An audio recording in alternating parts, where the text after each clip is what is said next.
Murder. Come on. Okay. Yes, y'all and Weezy Baby Squadron. Take pictures with bricks, some of them with quarters. Send them across the border. My bitch is originally from across the border. But once mommy crossed the border to my hideaway across the border, she lie across the floor and we tossed the whore. I'm a floss for sure, cause my whip is costing more than all of yours put together. I'm good forever. I'm rapping my hood whenever, wherever, however you want it. I meddle your homie. Hotter than kettles over the stove in the morning. And I'm over the stove in the morning with a oil, coke, and some almond hammer. I swarm with the hammer in my arm full of ammo. Face painted like the black Sambo. Strapped like Rambo. Can't nobody see the damn flow. I have his body see the damn flow. I'm so groovy, I might know how to play a fucking banjo, but I never tried. And when I was 12, I took a bullet like a man, yo, but I never died. I'm here now, I'm that child. Ta-da! I let the tech bled out. If you stay down, no bar, let your head down. I ain't got no brain on my sports car. And shot that came out of sports bra, because I came on a sports bra. I got game like a sports broadcaster. Wayne's your broadmaster. I have my boys masturbate on your broad faster. Bag the hard in a plastic and watch how I go hard on the Ave with it. I move a Jag tenant in your residential. Swagger so tight it might pinch you.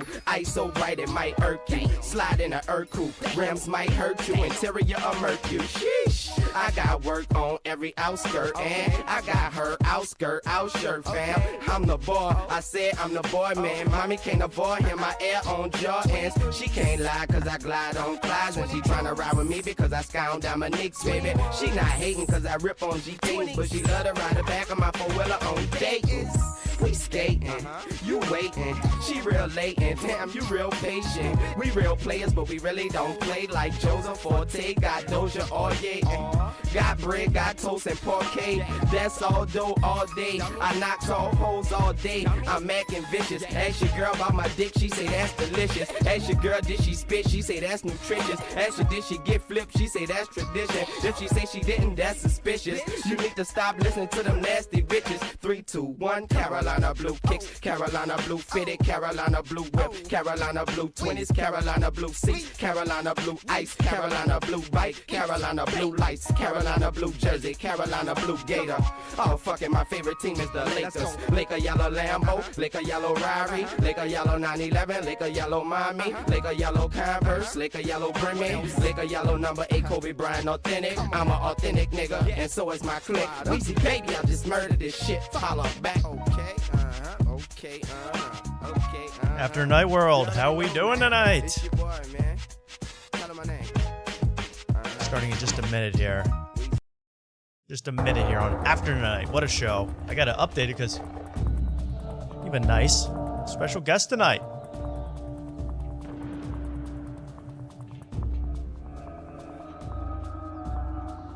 What is this?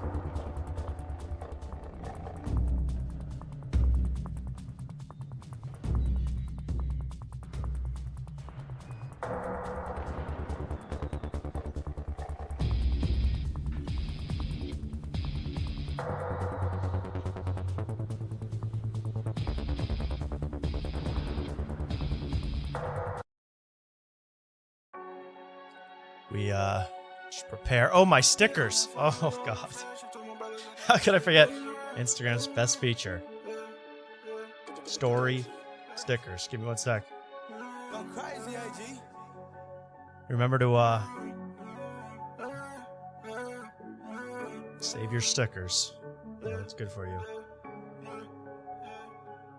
Told my brother stay dangerous. We up in that phone, we going refresh. You know that we flaming up.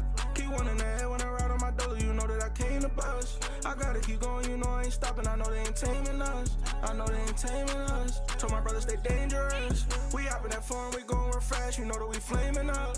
Keep one in the head when I ride on my dollar. You know that I came to bust. I gotta keep going, you know I ain't stopping. I know they ain't taming us. I know they ain't taming us. I got a Bible there to my left. I keep the pistol there to my right. I got the work in the trunk and I'm not pulling over. I'm running almost every light. I keep the one in the head cause I'm not gonna touch, so I know that I'm taking your life. I make it easy when I slide through cause you know that I'm not even trying to fight. It's killer be killed and I'm not trying to go. Hitters on talk when we stepping in shows. Go through the back, never checked at the door. Hold the sweat when I'm stepping in low. I gotta check my surroundings, I'm staying on point. My brothers, they already know. This is the life that we live in, they hate and they envy. I know that they watching my girl. I gotta close with the back though. Out of money, gotta try more. See me slipping, I won't like no. I don't know you, I'm a tax though. though. If you need me, you can call my phone and I'ma pull up, you know I'ma serve it. Lizzie on me, so I'm moving cautious, but you know that I ain't never nervous. Told my brother stay dangerous. All right. We hopping that phone, we going real Let's fast, go. you know that we flaming up. Keep one in the head when I ride on my dollar, you know that I came to bust.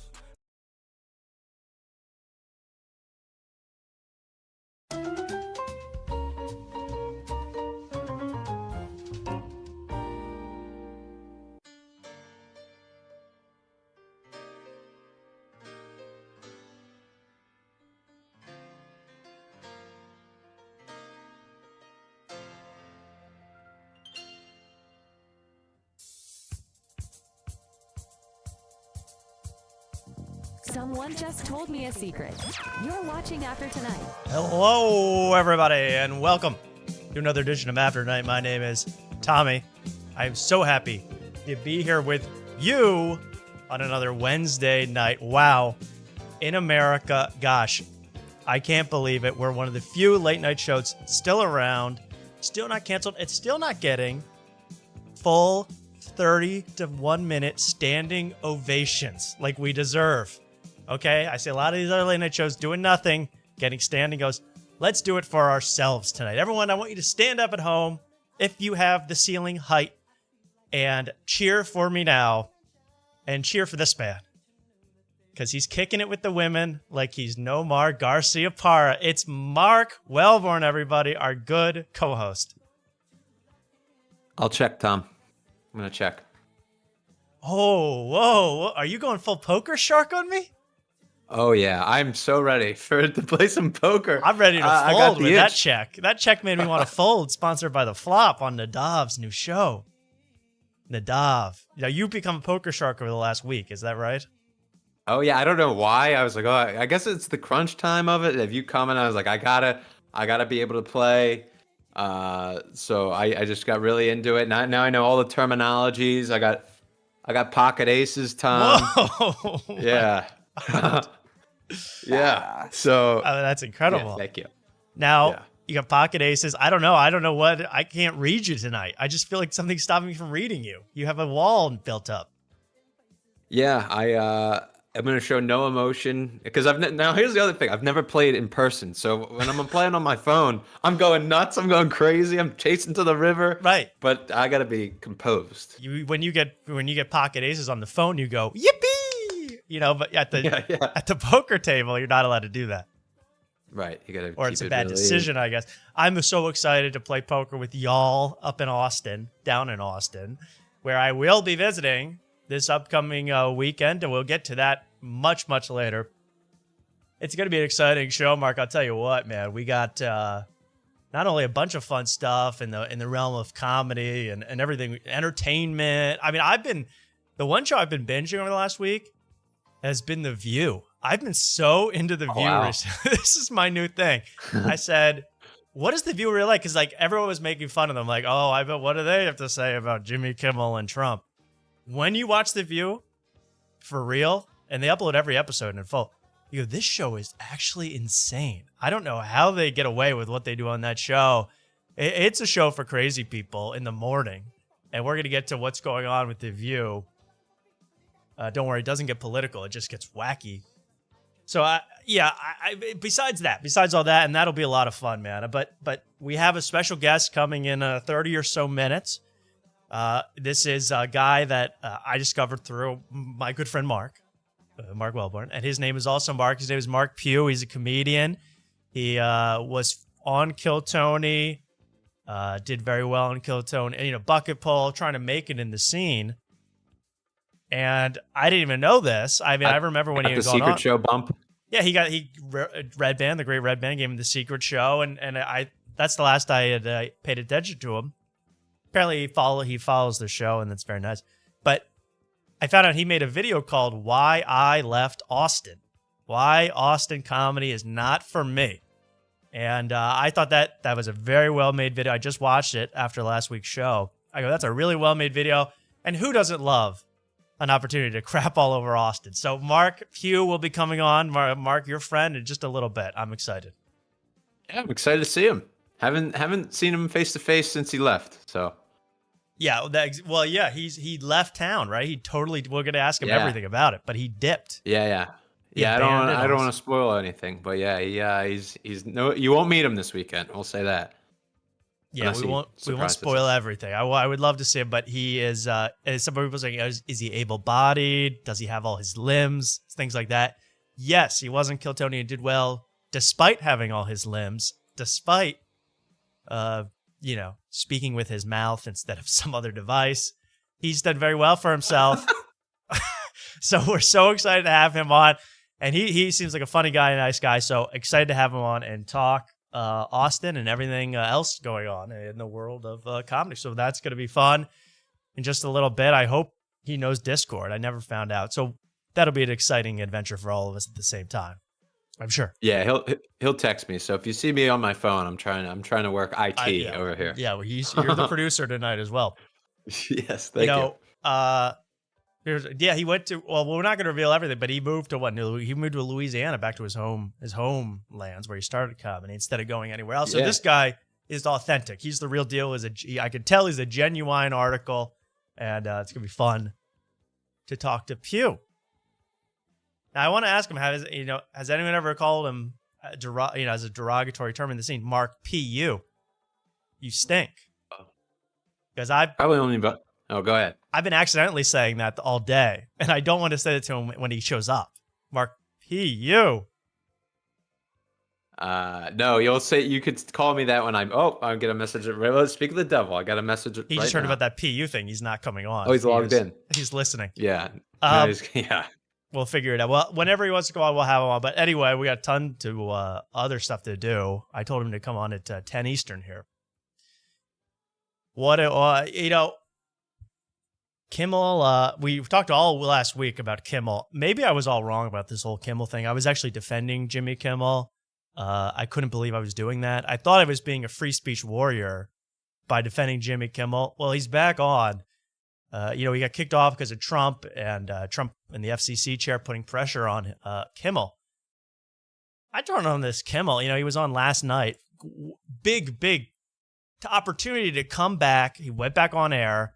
Big opportunity to come back and shove it right in Trump's face and say, I don't bow down to anybody. I don't do any of that. I mean, Jimmy, I don't know if you're authentic or not, but this guy's got to stop weeping all the time. He's on the verge of tears 24/7. It's funny. It's funny you say that because I didn't watch the monologue. I wanted to see the monologue, but then I was also, did I really how much could I stomach at the monologue? And then, wouldn't you know, this morning on one of the top headlines was like, oh, you missed Jimmy Kimmel's set. Here's the full transcript of what he said. And I was like, oh, perfect. I can read what he said and don't have to watch it. And it was actually perfect because you didn't know at any time that he was crying. Because it seemed like he gave a normal speech. But yeah, I'm sure, I think part of the headline, it said he was holding back tears at some point. And it's like, yeah, I don't want to watch that. I honestly thought maybe we'll play a little bit of it. I don't want to, I'm more interested in the View this week. But I played. I was like, he walked on stage. I thought he was going to cry when he just said hello to everybody. I mean, it was like he was on the verge of tears. And then the second he mentioned his sensitive subject, I'm not trying to get into it, but he says Charlie Kirk. He's like, that young man, and he starts crying immediately. I'm like, you didn't cry all last week, right after he got killed, but now that you got in trouble, now you're like, he was a young man. I would never. But maybe he's genuine about that, but the entire time he's on the verge of collapsing. He's on the verge. I've never seen any guy like this on TV. Yeah. Well, I don't disagree with what he said. I mean, I think he could have gone further with what he said in attacking Trump, but I don't disagree with anything he really said. It was just I'm like, you're going to almost cry through the entire monologue, man. Yeah, and I saw the video that was posted was 30 minutes or so. Yeah. So he did a 30-minute monologue? I don't know how long. I honestly quit halfway. He started doing, you got to see the part. Did you get to the part where he talked to De Niro? Robert De Niro called in? No. For some nonsense segment. I mean, we got to get to that. Robert De Niro, you bring on to own Trump because it's Robert De Niro, not because he's got anything to say. He just sits there. But it's pretty incredible. I'm like, this is what they chose to do with their one opportunity to come back. I mean, he got 7 million views in one night. I thought It was a mess. Yeah. Jim Well, then is- there's all the people like saying that he did it just to for the publicity. Like they Yeah. said not to do it, and he did it anyway because he wanted to cause a stir. So I don't Yeah, know. I don't know what to perhaps. believe anymore these days. I just think that people like, especially when you do you have to do a show every night. You got to do a lived up show 5 nights a week. They're not thinking ahead of like, this is going to cause so much controversy. They're just every night. They're like, how are we going to attack Trump for this one? And then they figure it out. And then now they got in trouble for it. And yeah, and it seemed like, yeah, he had a gun, some threat from off stage, he was really reining it in. I don't know. I expected him to kind of attack the administration in a way and say, I'm never backing down. Instead it was just really been tough. It's tough. But you're a late night host, damn it. Host already. God, that made me mad. And again, I was thinking about this, like when Colbert got canceled, everyone was saying, oh my gosh, Colbert, he's such a truth teller. He's the nicest guy in the world. He's a truth teller. You got to let him speak his truth. Never once did they ever mention it. He's hilarious on his show. And the same thing with Jimmy Kimmel. Did once everyone ever say, well, I know he might have been out of line, but it was so darn funny that we can't get rid of this guy. It was just like, he should be allowed to cry on TV. That's really what it gets down to. He should be allowed, which I agree. He should be allowed.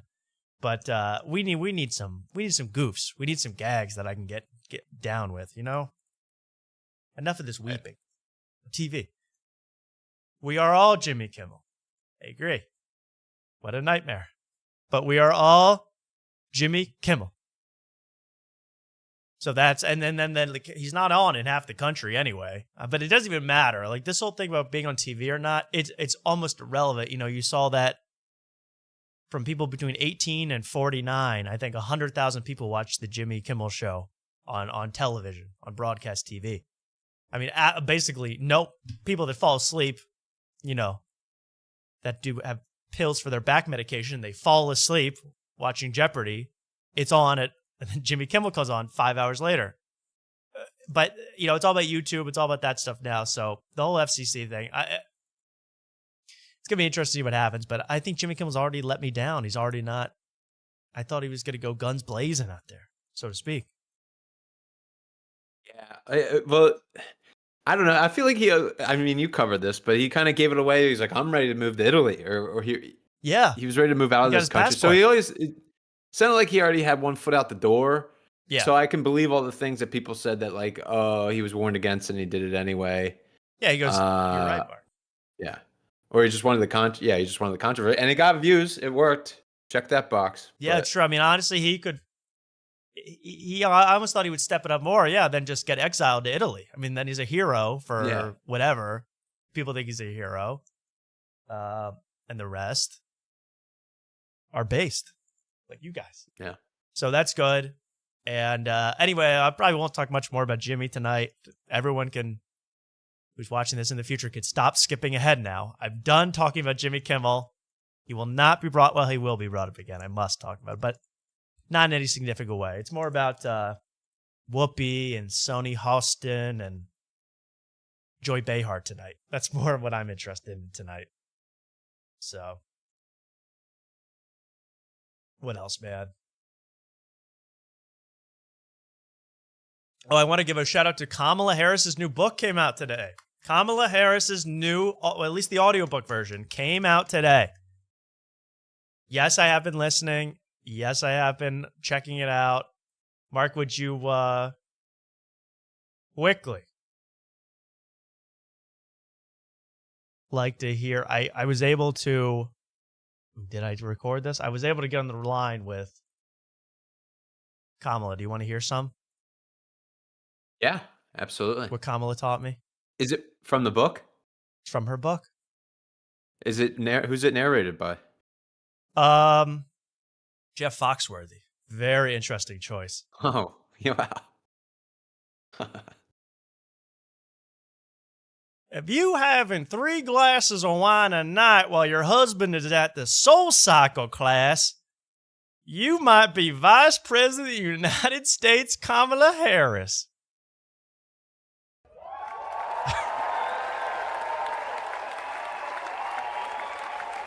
If everybody thinks you're on pills when you're really just drunk, you might be Kamala Harris. Stuff, so it's an interesting choice, but it really flowed well. No, Kamala herself narrated it. And that's why it's a hit. That's why I had to listen to it. And let's hear her read she has a little quote. I love that. She does a little quote in the beginning. The quote, inspirational quote to start the book by someone else. Let's hear it. Hopefully this plays well. July 21st. Okay, wait. Can I find it? I need her to do her epigraph. Here we go. Yeah. Come on, Kamala. Give it to me. Well, she's going to read one, and listen to the second one. The amount of energy necessary to refute bullshit is an order of magnitude bigger than to produce it. Alberto Brandolini. Mm. I got loyalty, got royalty inside my DNA. I was born like this. Kendrick Lamar. You know what that shit mean, right? Wow. K-Dot. K-Dot. Kung Fu Kenny on the beat. I got royalty, got loyalty inside my DNA. There we go. Wow. That's One more time. Loyalty, got royalty inside my DNA. I mean, her charisma just shines over the audiobook, doesn't it? I got royalty, loyalty inside my DNA. I got loyalty, got royalty inside my DNA. I was born like this. Kendrick Lamar. DNA. DNA. Wow. And then she keeps going. I mean, maybe this is a punishment tonight. I mean, if anybody acts out of line, skip to any part. Listen. Heading back to Palo Alto, California, ahead of the new school year. After breakfast and a wash of greasy hands, we sat on the rug by the coffee table to do a big jigsaw puzzle. That's the entire book, by the way, is all that. It's like all aunt stories. They're all aunt stories that you hear from your aunt when you're at the beach house with her. We got back from the beach and Angela didn't wash her feet. So I said, go out to the outdoor shower and wash your feet. You're going to get sand in the house.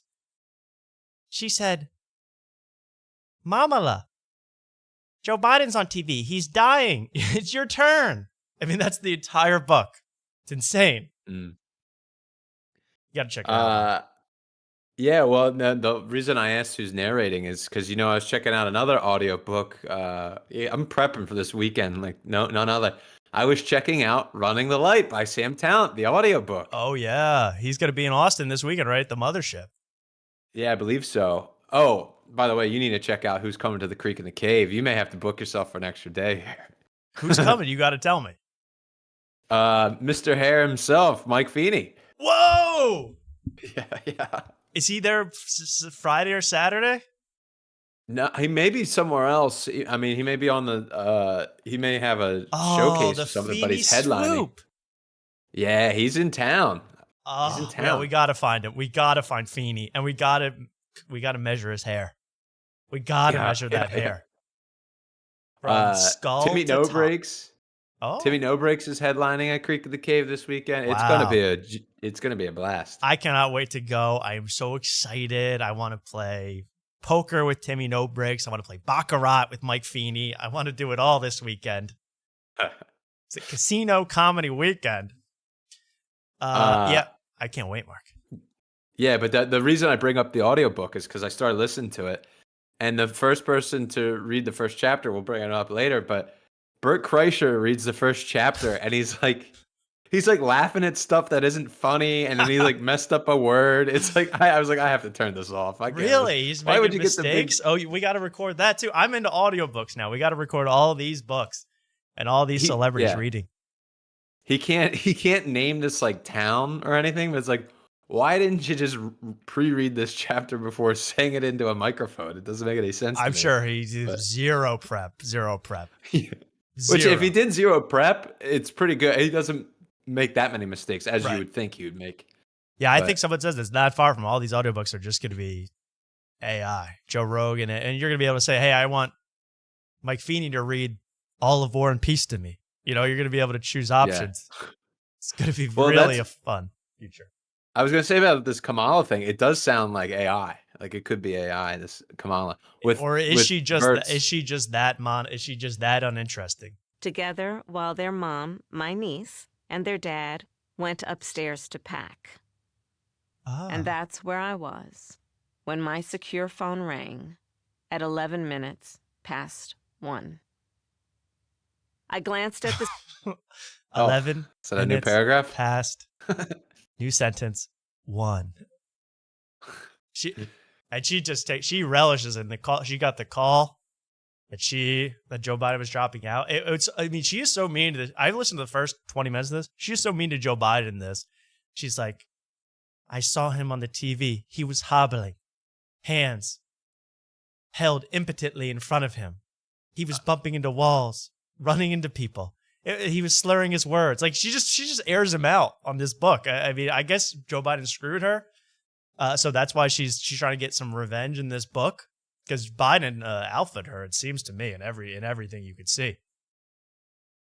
And there's a part I haven't gotten to yet where she sees the picture where Joe Biden. Remember when Joe Biden jokingly put on the MAGA hat at some event?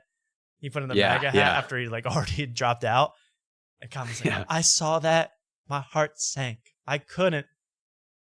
A man I once thought of as my friend, my lover, is now wearing the hat of the enemy. She was really upset by that. So I'm excited to read the rest of this book, and maybe we'll just, what do you guys think? A 24-hour stream. We just review the book. Screen, caller ID blocked. Only about a dozen people had my secure number. Of those few, only one came up blocked. I unfolded my legs. Whoa. Hey, yo. Wait, I got to keep listening to this book. Wait a second. This is a smut book? Wait a second. She in some kind of ranch or something with some farm hands? Stood up and walked around the corner to my office. Naked. Okay, I cannot wait to hear more of this. Doug unbuttoned my top button. Oh. Ooh. Ooh. Now this is good. This could be, we might listen to this a little later. This could get juicy. Wow. That's great. I have to introduce something because we're going to have Mark Pugh on, and I hope in just a few minutes. Mark, is that all ready to go? Yeah, he's the call in. I haven't tested it. I haven't seen what his. Okay. I'll try to get him on in 1 minute. But okay. I've been worrying. I've been upset kind of. I hope you know. And if you've been watching the show for a while, you do know that I've been a little upset that our first ever booked guest in this show now refuses to come on. It's comedian Jeff Dye, who is really doing well right now, really hot right now, especially on Twitter, stuff like that. So he said no. His agent turned us down. He turned us down. He left me on red, and we're not going to have him.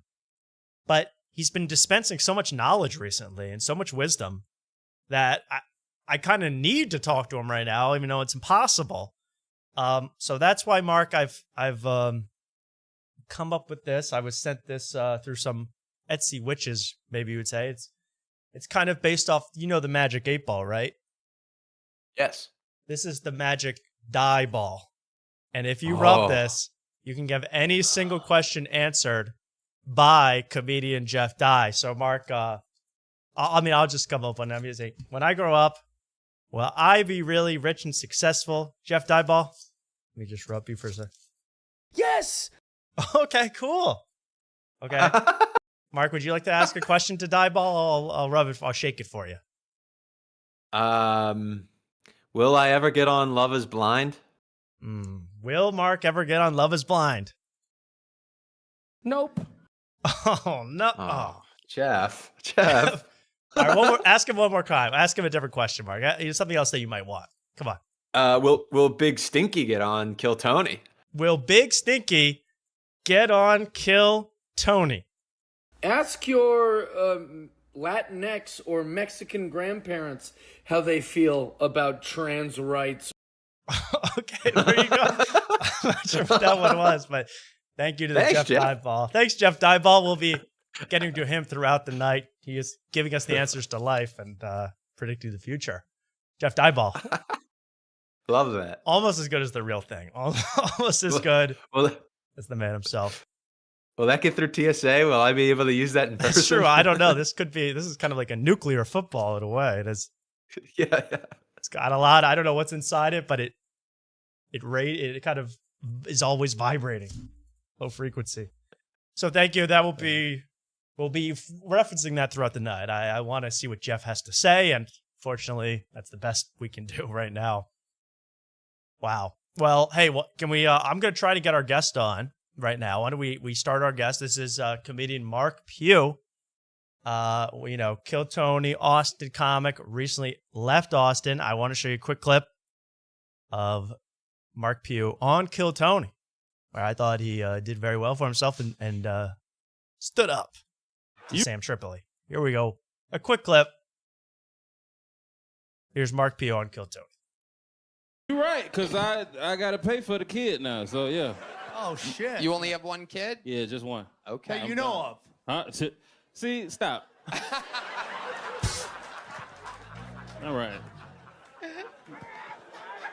We know I'm black. You ain't got to do that. What is he doing? Wow, there you go. Here he is. Let's try to get him on here. This could take a little working, but here he is. Let's see if we can get a Mark Pugh. Mark Pugh, are you there? Mark.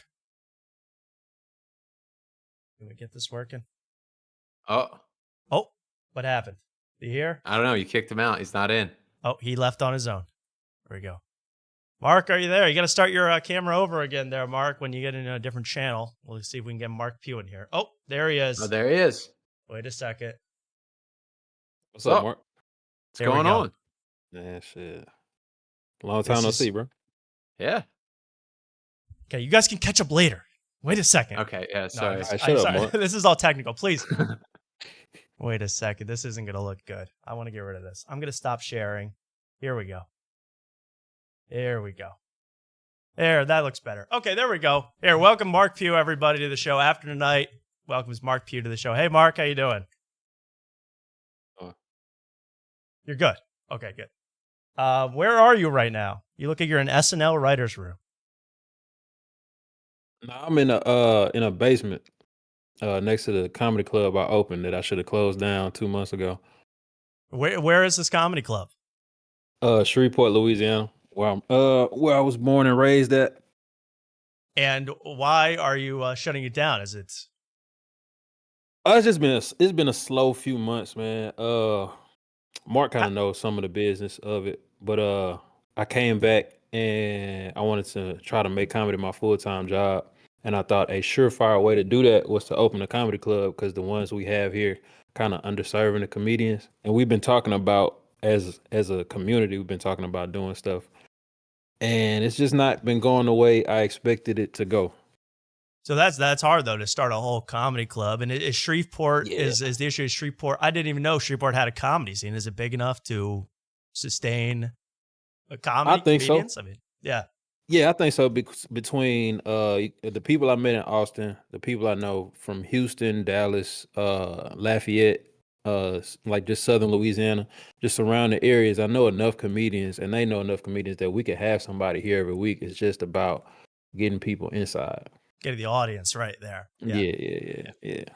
Well, that's pretty cool. I want to know, anyway, so how long ago did you move back to Shreveport from Austin? I've been here since February. I came back February 1st. Yeah. Well, I can't believe Mark hadn't told me about your big exit from Austin. I mean, whenever a comedian leaves Austin, I need to know. Yeah. I know. I watched the show and I can't believe he ain't said nothing since I left. Seriously? Yeah. Well, I didn't know you were leaving. You just vanished, you know? Yeah, I just opened up, bro. I had to get out of it. I saw the writing on the wall. I knew you didn't. This wasn't what it was cracked up to be. But nah. Now I'm digging in here. By the way, do you want to know, Mark? Do you want to know how little my co-host Mark Wellborn thinks of me? He texted me this right before the show. He said, "I would avoid differentiating because your names are both Mark." He would said, "I would avoid differentiating us as Black Mark and White Mark." I said, "What? Don't do that. What? But I was never gonna do that. You don't know me, but I was never gonna do that. I didn't think you would, but that Did you didn't hit tell me him to until tell me that? I did not. No. Oh, okay. No, I he was just gonna knows say. me. He knows he knows what I've been through since I've been in Austin. Yeah, I want to get into that. First of all, Yeah, you to me, you're both beautiful marks. There's no, I appreciate that. I don't see anything else. But here's what I want to know, because in that you made a video, which I suggest everybody watch. I forget the exact title, but it would say "Why I Left Austin," right? Right. It's on your Right. YouTube channel. Check out Mark Pugh. And Yep. you said "Why I Left Austin," and I'm interested in the whole saga. But you said at the end of the video, which I thought was the most interesting, that one problem you had was that people, the other comedians, us white comedians, were being, trying to do race jokes at you all the time. Was that really happening? I'm kind of curious about that. Yeah, for sure. And it's not just white comedians. It was white comedians and essentially any other comedian type of race down there. They had this fascination with me being one of the few black people there, and most of our conversations will revolve around me being black or running to tell me a black joke. And it's terrible black jokes. I'm not some like super sensitive person where I can't take a race joke, but a lot of the jokes were just very like childish and juvenile, and a lot of the conversations were more like, do you know you're black? And it's like I figured that out a long time ago, so I don't have to talk Yeah. about that every time I meet somebody new. So it was a lot of that. That's interesting. And you even said, like, what shocked me is this happened multiple times that people come to me and they almost say, the N word Yeah. to you. What? I've never even Yeah. heard of that. What the hell's going on down there? I don't know. I think it's just a bunch of it was a bunch of like I know every scene has their like tryhards, but it just seemed like since Joe and Tony kind of blew Austin up, it felt like a bunch of people that weren't funny in their hometown moved out of their hometown to be the unfunniest guy in another city. Mhm. And I think that a lot of them had kind of the same mind state. But I mean, I don't want to say like it's just everybody, because I see videos about Austin and people are just like, man, Austin is 100% trash and there's no good scene out there. And it's like, that's not true either. Like I had my gripes about it and I left, but it's not 100% bad. And you can find something good there. It's just the way I got out there and what I was trying to do, it didn't serve me. Yeah. So, and you went out there. I guess you've been doing comedy for several years. You've been, what you said in Kill Tony, 8 years. Yeah. So you've been doing it for a while. And why isn't Austin right for someone like you who's been doing? I think you'd be great for you. You're doing Austin 8 years. You're a funny guy. You have some cred, I assume. So what's I would say, I mean, even if somebody's been doing it, because I'm maybe even closer to 10. I don't know if it's 8 or 10. I don't know. It's between there. But anybody that's been doing it a long time, you might do well out there. And one thing is make sure you have. See, I was supposed to go out there with a safety net of money, but I sold my house and a car. But there was a situation where I came out with way less than I was supposed to. And I went through some hiccups for the next 2 years after that. So I got there way later than I planned to, because I planned to get out there before the boom and kind of just make a name for myself and have some money until I found a place to work. And I went through a lot of stuff. I had the kid and that messed up everything. I didn't want kids, but I had one. So it just kind of threw my plan off. Congratulations. And then appreciate you. Yes. When I finally made it out there, it was just like I had nothing. But I was like just determined to make something out of nothing. But I knew I had the talent and the skill and experience. So I figured I'd be out there and I just go out there and be funny. And it should just, people should just, I'm not saying that it was just going to be an overnight success, but something, people would recognize. something should happen. Right. And you did. I mean, I thought that Kill Tony set was really good, and you got offered the secret show from that. And what is that actually? You're probably the first one I talked to that has gotten that, what seems like a big honor. So what happens after that? I mean, do you get any cred from being on the show, or you left pretty soon after that, though, right? Yeah, I left because by the time I got on Kill Tony, I had done Sunset Strip several times before then. Like my first time performing in Austin, I believe, was at Sunset Strip because of people I knew that were performing there because I was funny. Like every opportunity I got was because I was funny, not because I asked or begged somebody. Because I don't like doing that. That's the other thing too. I don't like to kiss ass. Or can I curse on here? If I'll Mark allow it. allows it, yeah. Yeah. Appreciate that. Appreciate that, Yeah. Mark. But yeah, like I'm not a ass kissing type of person. I don't like anything that's too close to dick sucking. I'd rather just show what I can do and let Right. that open doors. And that's how I've gotten every opportunity. It's just by going in and doing the work.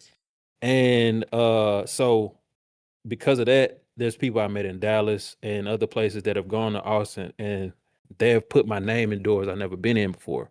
So I got out there. I was able to do Bianca Parato's show with Jordan J and a few other people I know from Dallas. And I essentially kind of knocked a lot of doors down before the Kill Tony thing. Like I already knew Drew Nickens before I even I knew Drew Nickens like maybe 10 years ago. We started Okay. comedy around the same time in Shreveport. And I knew him, and then I got to know Cam and David Jolly and all these people way before I got on Kill Tony. Like because they saw me perform and they were like, okay, you funny. And we developed a relationship through that. I see. So the secret show was kind of just like at that point for me was just kind of like a formality. It's just like, all right, well, I'm back at Sunset Strip. Right. And that was actually my worst time at Sunset, or second to worst, because it's a great show and everybody was packed, but I wasn't one of the people on the show. I just got asked to be on there, and I'm at the end. All the Kill Tony people come out, the drop-ins come out, and I'm like maybe number 20 on the list. And by the time I got out there, I got bumped down. And then who was in there? I think this was the first day that what's his name, dude? The Goofy movie. What is Goofy's son? What is Max's best friend name? The actor who plays Pete. him? Pirate Pete. Pauly Shore. Oh, Pauly Shore. Yeah, Pauly Shore was in. I think that was his first night. The night that I got on the Secret Show, that was Pauly Shore's first night moving in Austin, and he performed. So he bumped me. I met him, and that was cool. And I met his dog. But like I was like number 20 on the list, and by the time I got up there, half the room had left, and then the people that were left, they didn't care about me. Right. They came to see my episode wasn't even out yet.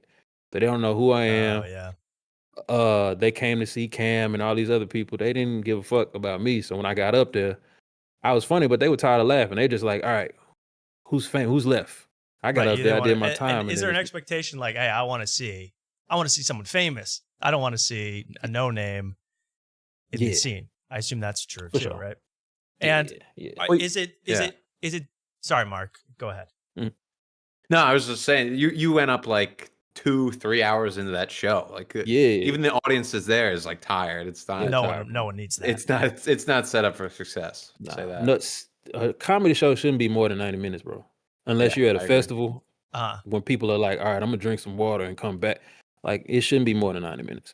And that was like Mark said, 2-3 hours. It's exhausting. Yeah. It's except for this show. This show, 3, 4, this is different. 9 hours. Yeah. Never a dull moment. Now, is it hard because it's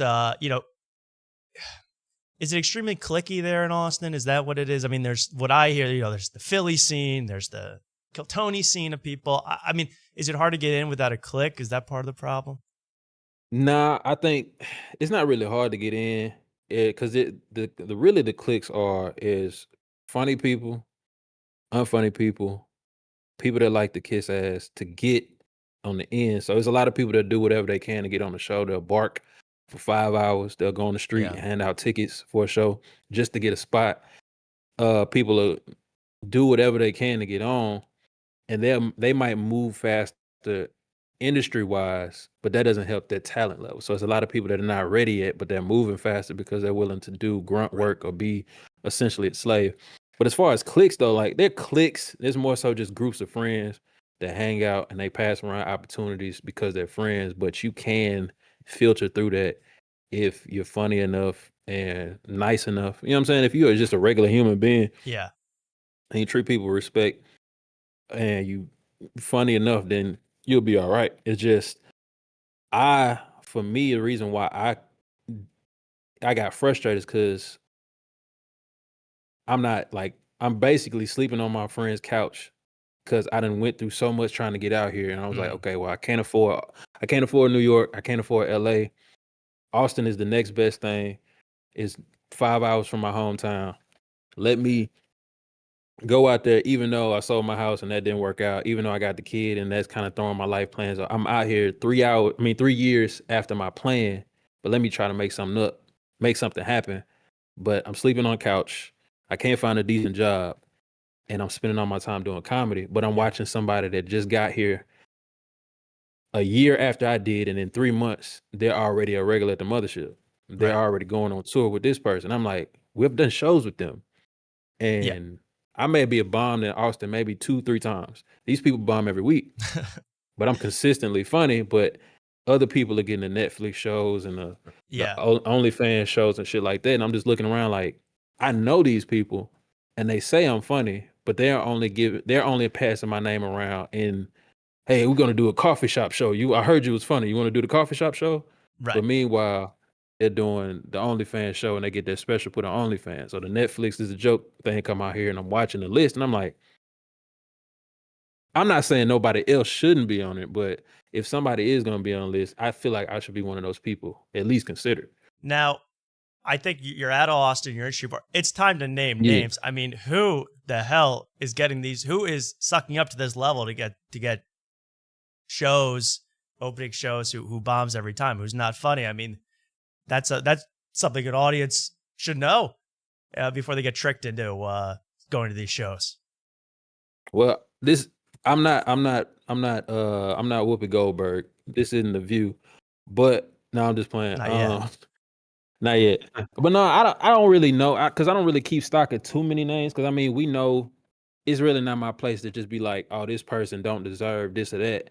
Because I don't really care about that part. It's just frustrating to see like we've done shows, or me and this person have done shows. You feel me?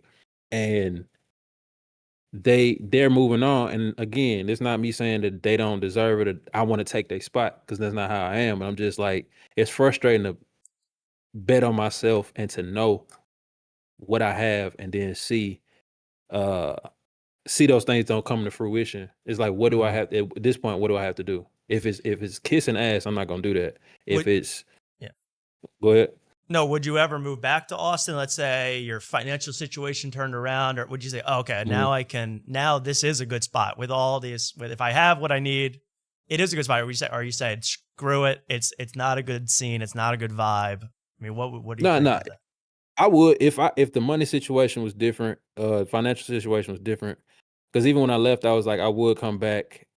I wouldn't mind having a house in Shreveport and a house in Austin, and then just travel between, back and forth. And then if I got a show like in Washington, D.C. or something, I can just fly out. I wouldn't mind doing nothing like that. Or I wouldn't mind doing something like that. And I don't, like, again, bro, Austin is not a hellhole. It was just my issues were exacerbated with what I had going on, plus not feeling appreciated enough, and then just seeing other people just walk into greatness. Right. Well, I was hoping it was a hellhole, so now this is not. But I mean, if you're homeless, it is. Yeah. So every open micer, yeah. Now, but first of all, you need a house in Shreveport. You need a house in Austin. Mark's got a couch. Mark just bought an air mattress. Yeah. Shreveport. Welcome anytime. Too. Appreciate it. Yeah. Great. I'm going to be there this weekend, crashing. Yeah, Mark, for real. Show off the Jeff Dye. Yeah. Oh, I was just saying, this is my new addition. Mark hasn't been around to see this. I'm just not realizing that. Did he send that to you? No, I went to his show and bought it. I got a nice picture with him. Full price. Me and him smiling together. Full price. Well, how much was the photo? Was that $20? $20, yeah. He charged you to take a picture? No, he charged me for the poster. Oh, okay, for sure. Yeah, he should have got it to you for free, bro. Yeah, well, I got two of them, so. Hey. You put him, you platformed him, bro. You put him on. You put him on your show. I know. Now he's bigger than ever, talking about how Charlie Kirk was his friend. That's insane. Never heard that ever before this week, that those two were friends. Jeff Dye, I'm sorry. Can I just ask a question? Dieball, will Mark ever get a chance to hang out with Jeff Dye again?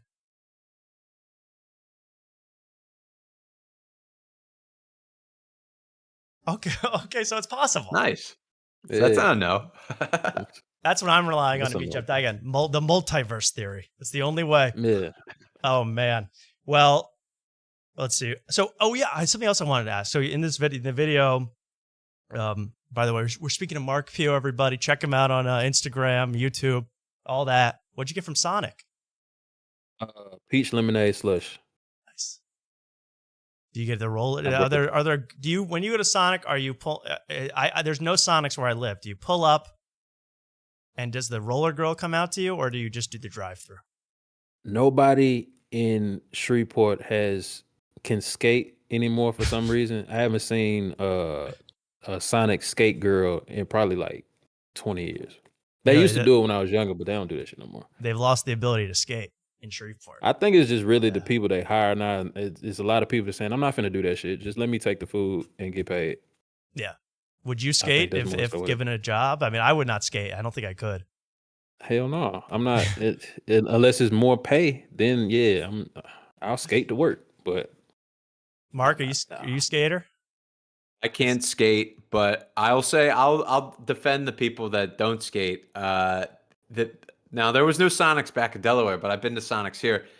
You got to get so close to the board to order to like reach your card in that there's no room really for any roller skates. Some person kind of has to like side straddle your card to get you the stuff. So it's really not practical to skate, to be honest. No. Yeah. Then that mess your car up trying to get through. It's a lot. Yeah, you don't want to you know what? There was a little person that used to work at the Sonic on Uri Drive. And he was about 3 feet and he would skate his ass off. Oh, he skated? Oh my God. How is that guy not an internet sensation? I don't know. That's why they invented the backup cameras, man, for the Sonic the Sonic skater. That's great. I mean, you don't want to be backing up into that in the Sonic parking lot. Jeez. That's scary. Okay. I saw your video, so the video about why you want to leave Austin, and you had this thing about, comics coming up to you being racist, but also, which I think is just as interesting, comics endlessly riffing with you. Is that another thing that's going on in Austin? Like, they never stop. They're never not on. That's kind of what you said in this video. I mean, is that another? I mean, I kind of sensed that in other comedy communities, but have you sensed that? Was that strong in Austin? That kind of constant riff? With a few people, yeah. It's just like certain people that I would just hate to see coming because I didn't hate them as a person, but they were trying so hard to convince themselves that they were a comedian that they always were trying to find a joke in everything, and they felt like they had to be that to be a comedian. Right. And I can't, because I'm not. I envy the people that are like that are funny. Because I know a guy named from here named Pratt. He's very funny, but he's 24/7. He's always on, but he's funny. It's not off-putting. But some people who just start comedy, they feel like they have to be funny all the time, and it's just a personality, really. There's some people that's just their personality. It gets tiring. That's a tiring thing to be like, that was a joke, and that was I get it. You got to keep rolling with it. It's tough. It's tough. Then and there's people who don't do comedy, but they're happy to talk to a comedian. So then they have conversations with you, and you can see them looking at you, waiting for the joke, and you just having a regular conversation. Yeah. And it's like, I hate that too. Is Mark Wellborn one of those guys? Oh man, yeah. This is the quietest I've ever seen Mark. No. Oh yeah. No, I'm joking. No. Mark's cool. That's why me and Mark are friends, because I remember we were at the back of Creek in the Cave. It was either for an open mic or we were just there chilling or something, but we were around comics, but he was the only one that was not annoying. He was just like a regular person. We just had a conversation. Yeah. And ever since then, I was like, yeah, it's a cool dude. Ever since then, we've been friends. And he's a solid person too, man. I think so. Well, we didn't bring you on to glaze me here, but no, I let Tom do the interviews. I kind of sit back. That's kind of my thing. Yeah. But Mark, I mean, Mark Wellborn, Oh, you guys became friends. You guys are good friends, I guess, right? sure. And it's just the open Mhm. mic thing. I mean, who else is in your squad? Who else in your squad? Who's gonna make it? Who's the big timers in Austin that you saw, Mark? And you say, hey, this is a guy that no one's paying attention to, but this guy's good. I'm trying to remember if it was anybody I thought was. I can't think of anybody that isn't really getting recognition and working their way up that I think is just being overlooked, if I'm being honest. Okay. Because everybody that I'm thinking about is at some point either working at the mothership or got on Kill Tony or is a regular or doing something that is just like at that point where they're ready to be there. You know what I'm saying? I will who's say the most other question? Who's the most overrated guy? overrated in the Austin scene? Yeah.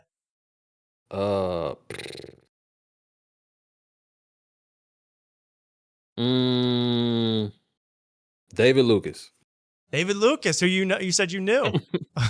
No, I met him one time. Okay. I met him once. Yeah, I just met him one time. I knew because I like at the point I met him, I knew of him before Kill Tony on All Dev Digital when he was on Roast Me and all of the other little skits and shows they would do. It was a YouTube comedy production company.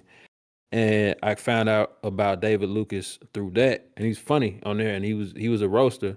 Then I found out about him on Kill Tony. And I was like, okay, that makes sense because he went from Roast Me to Kill Tony and he's known as a roasting comic and all of that. But we had a weird interaction when I first met him because at that point when I met him, I knew Cam already. So I went to speak to Cam and David Lucas was next to him and I went to speak to him, you know, just like a regular human. He kind of treated me like I was like a fan. I was like, oh my God, it's David Lucas. He's kind of just like, yeah, what's up? I was like, all right. Get a picture. That sort of thing.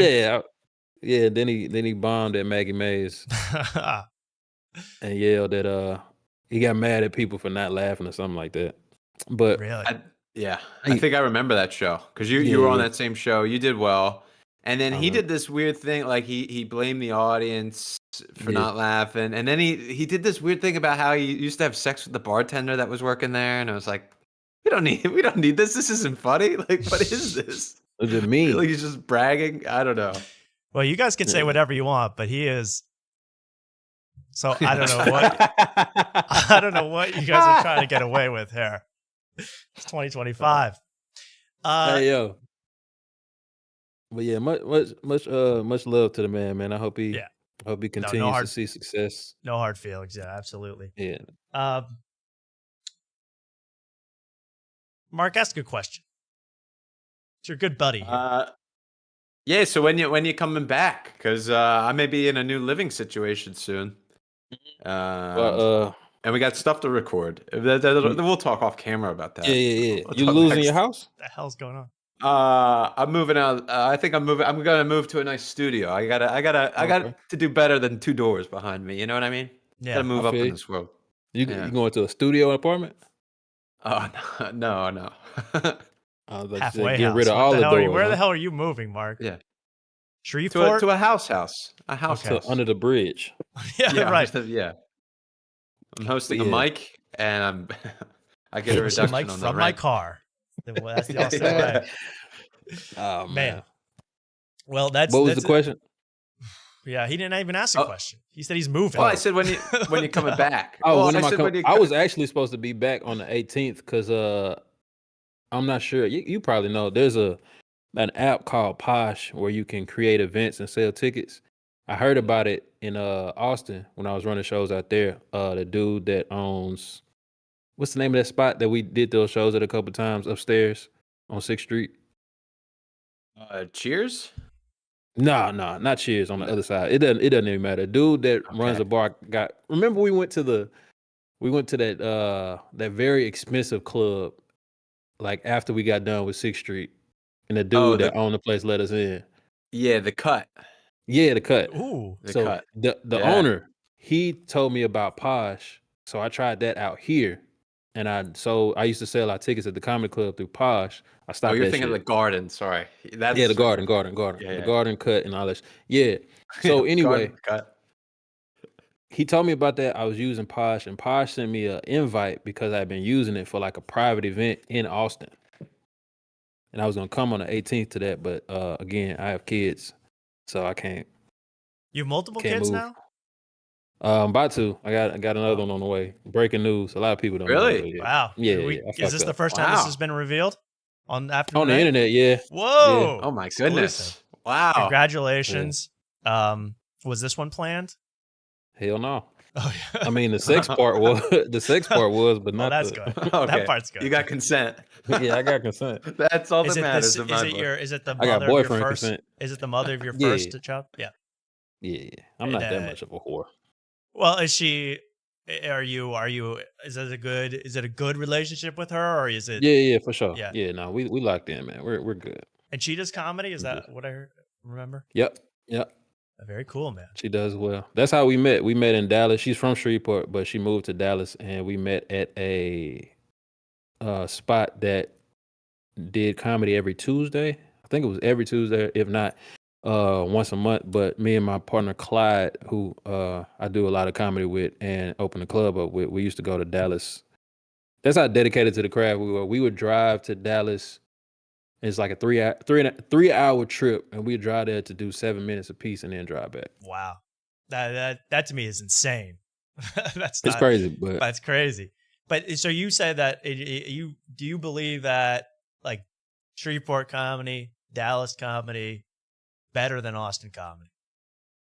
if I'll be 100% honest, out of everybody I've seen in Austin that I know, even some of the people that are famous touring comedians, if we line them all up and did a show, I think pound for pound, Dallas comics and Shreveport comics would give them a run for their money. And I'm not just saying that because I'm from here, but just from what I've seen and doing shows with these people.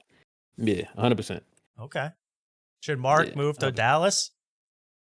I don't know about should, but I mean, he could. You know, he has all the things that you would need to move to Dallas. Money. He's got studio and, money. This guy. Yeah. Damn. I just put it all into some things. They should tell me now. I remember. But I'm gonna win it all back this weekend at poker. Oh yeah. Do you play poker, yeah. Mark? Nope. Damn it! No. I can't find anybody that plays poker around here. Trying to get. I'm scared of gambling. You don't gamble at all. No, well. Well, with two kids. Yeah, right. No protection. With my nuts. Is there no protection? Yeah. Oh. Yeah, no, it was. No. I tried not to, man. I tried to pull out method, but I'm 30, so.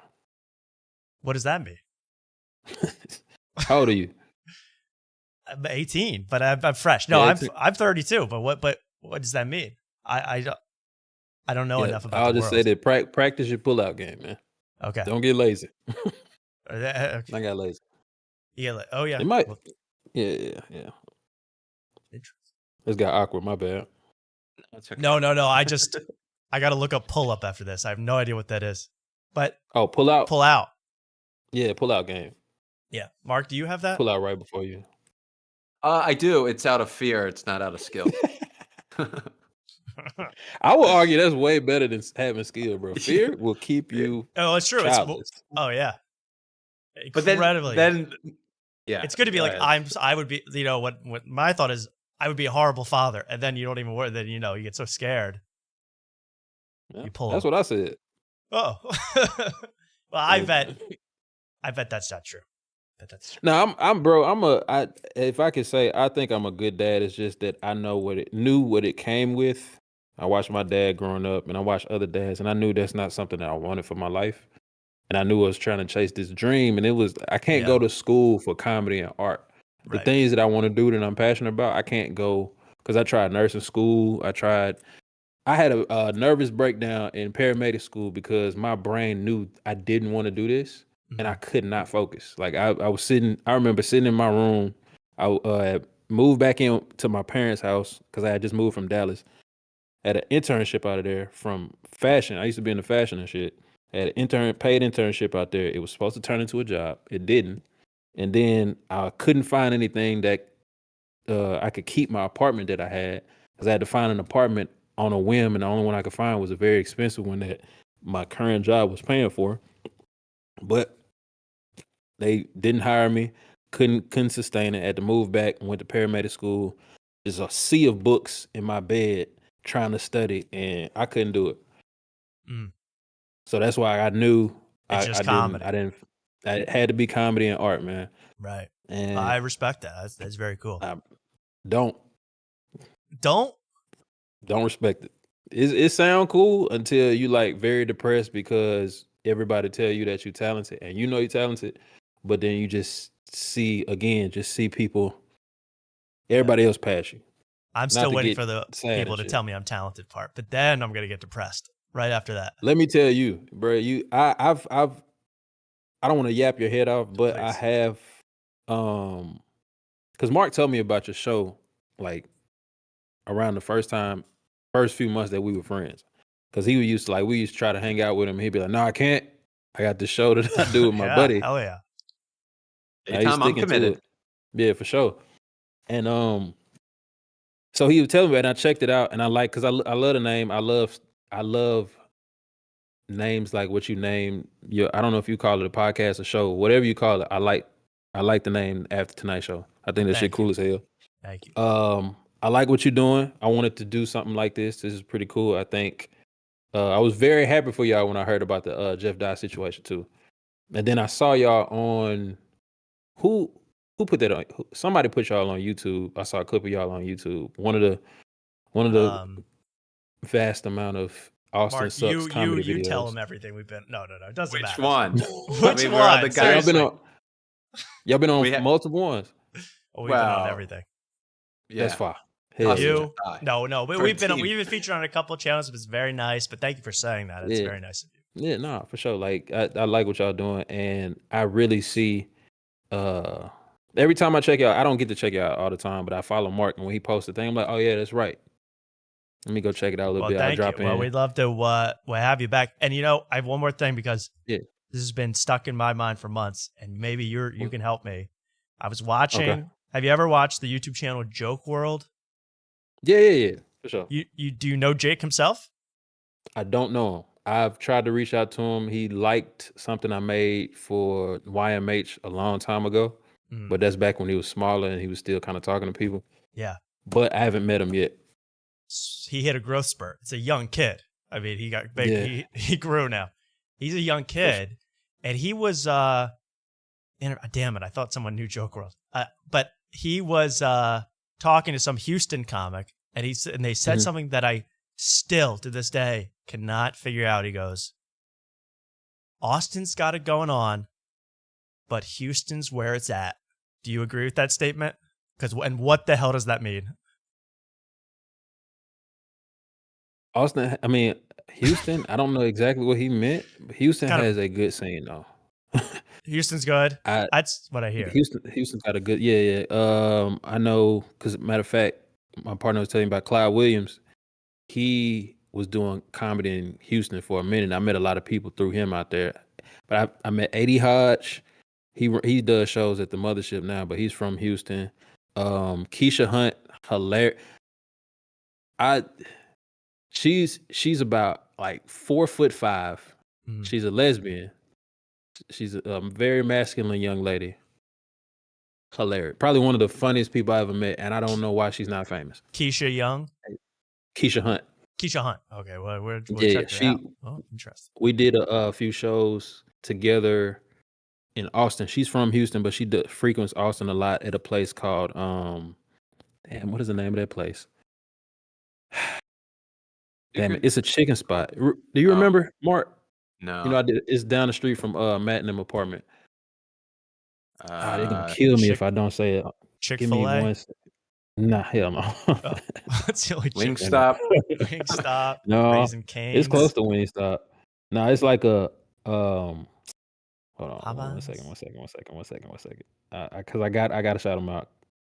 There's a guy named Ron, the Potluck ATX. Yeah.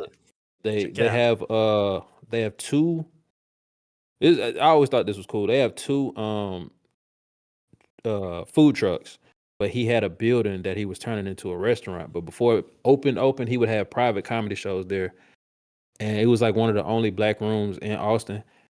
I don't know what he does, but it was always packed. He didn't have to run ads. He didn't have to go have people bark. He just said, "Hey, I want you to do 30 minutes here, there." And he actually met a lady from Chocolate Sundays, that show they do every Sunday at the Laugh Factory. I met the lady who runs that at Potluck. Okay. So yeah, it was. Yeah, I'm supposed to go out there sometime when I get my life together. A lot of people. I'm gonna talk some shit real quick. She saw me perform at Potluck. Matter of fact, do I have time to tell a story about 5 I'd love minutes? to. 5 to 10 minutes. I'd love All to. right. So the first time I did the Mothership open mic, I think David Jolly was hosting. And it's like I don't know if Mark told you how it works, but basically you go and sign up, like 200-300 people out there, they in a line, sign up, and they pick like 18 people? Less Like than 15 that, to I 18. think. Oh, maybe Yeah. 15. 15. But when I eventually got picked, they used to do it Sunday and Monday, but now they just do it Mondays. I eventually got picked, and I went in there and I went up and I did good. And I hate that I try to remember everybody's name. CJ Landry from Louisiana. He was hosting the first time. CJ Landry saw me, and we had did a show before, and he was like, "Hey man, you funny. Let me know when you want to sign up again. I'll put you up." Did that. David Jolly saw me, and he told me, he said, "Bitch, you funny." And he was like, "I'm gonna put you up because I want the booker to see you." Whatever the booker, I can't remember her name, but he was like, "Yeah, I want him to see you." So I went up a third time. At the Mothership. This is at the Mothership. At the Mothership, yeah, at the Mothership. The booker saw me. He gave me a fist pump, and he usually don't do that. So I thought for sure that I was gonna get a call back or something. Never got nothing. But long story short, Jolly would look out for me for different shows because he believed in me a little bit. So he did the show, and he put me on the show. I did the show one time, and then the second time he had me do it again. And somebody let me know that the lady from Chocolate Sundays was gonna be out there. Make sure you get on the show. Got on the show, but the thing is, Jolly had so many people barking for him to fill the show up that he kept putting those people in front of me, and he kept knocking me back. You know what I'm saying? So at this point, I'm like, yeah, I'm getting bumped all the way down. And it's like, yeah, I know they bark for you, but like the life changing booker is here. And Fuck is that Adam Egan, and that's, or is that he runs the comedy Adam store? Egan is at the Mothership, yeah. Oh, okay. But this lady, she has her own show. I see. Her name is Lonnie. I see. But it's an opportunity, yeah. and so this is a big opportunity to get seen early in the night. Right. So she's there, and everything's like, all right, you about to go up. But then next thing I know, when it's about time for me to go up, he's like, oh, I'm gonna let so and so. And I'm like, I'm just watching this shit, and I'm like, ain't no way in hell this is happening right now. Like, fuck all the people that embark for you. Like, I get it, but this ain't no regular show. These people, I'm not trying to be mean, but these people don't need to be. They're not ready to be seen by this lady yet. Right. There's a reason why I'm on the show. So right before I'm about to go up, I'm watching the lady pick up her purse and walk out the door. Yeah. I was so pissed off. But luckily, at the potluck, she was told to go watch some comedians at the potluck that same night or the next night, whatever. It's that same weekend. So I do a show and she walks in and she sees me, but then somebody steps in front of me and I don't get a chance to talk to her. So I'm like, damn, I missed the opportunity again. And it was David Lucas who stepped in front of you. Nah. She'll never see you. He was in front of everybody. Yeah, right. But no, she eventually, this is the crazy thing. She eventually messaged me on Instagram out of nowhere. She found my Instagram, followed me, and sent me a message and said, hey, you were really funny. Most people have to wait years to get onto Chocolate Sunday. Like if you were to go sign up right now, you'd have to send in a resume. They would check you out, tell you to come to LA, do an audition, then you come back, and then they'll let you know if you're on the list. But then the waiting list is like three years. Whoa. So if you get accepted today, your scheduled slot won't be until 2028. Yeah. But she told me, because she saw me perform, I think I did like 20, 30 minutes. She saw me and she was like, "No, you funny. Feel free whenever you want to come to LA, you got a spot out there." Okay. So I was like, shit, say less. So it's just a matter of, because I mean we talk every now and then. We're still cool. I got a number, so that's a thing. But I'm not the type of person to be just like, yeah, I got it, and I'm gonna butte. Like, Right. I just want to make sure protect nothing that for shit. sure. But I got you. for sure, but yeah, just a little tidbit of information. Well, I'll never forgive David Jolly for that one, Mark. Right? Screw him. It all worked out, man. It's great, and all these out. people that are barking, the open minders that are barking, they're just happy to get like shelter. They're hoping to get like a roof over their head. Yeah, You know? yeah. I mean, yeah, I know what you Get mean. some water. Right, some running water. That'd be amazing. Yeah. Well, that's interesting. So, we might see you in LA in the future. Maybe is that a possibility? Yeah. Okay. Eventually it will happen, bro. I'm just man. trying to make sure I find my footing here, because I mean I can barely stand up here. Not on no pity party shit, but I can barely stand up here. I wouldn't try to go and get a ticket and try to be in LA for a week. Right. And be homeless for real. Yeah. Well, That's a really, different type of homeless. because what? That's a different type of homeless. Oh, right. Oh, in LA. Yeah. Yeah. Well, Mark, do you have anything else to say to your buddy? I mean, I got to sign off, but I want to. I don't know. To reconnect. I mean, it's your opportunity to speak. The floor is yours. I just want to say I miss you. I've gone backwards since you left. I'm big stinky now, and I'm like a changed person. Don't even ask. Don't even ask. So, I don't know if you ever told me this, but I have to ask you this question. Why Big Stinky? Well, it's fun to sign up as Big Stinky, and then everybody goes That's really Big Stinky. They get pissed off at you, which that's already fun to me. Yeah, Mark Mark likes to start himself with a big handicap. That's what he likes. Yeah, I like to really dig myself into a hole, and then and if they don't see you sign up, and then they're just reading off the list, and they're like, okay, I have to do this. Is the next person Big Stinky? And you go, yes, and then already the first laugh in the room. Boom. Yeah. Well, I gotta say, that is funny. That's a great idea, Mark. But I've seen the Comedy Mothership open mic list. It's like half the people their names are like types of food.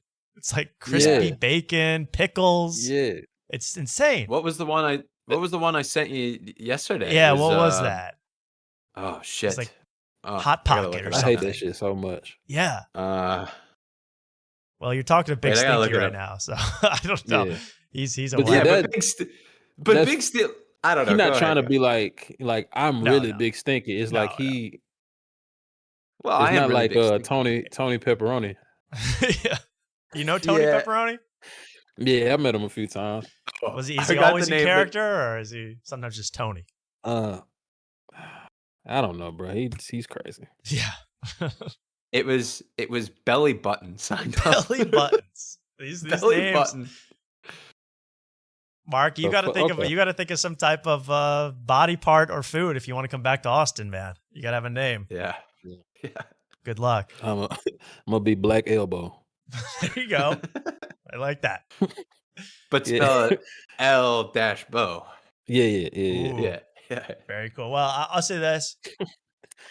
After talking right now, I know that Austin has got it going on. Houston, where it's at, but Shreveport's the real deal. That's my new phrase. No cap. No cap. And thank you, Mark. You're the real deal. Good luck with the club, the Appreciate baby, it, man. everything. Anyway, we hope to have you on again.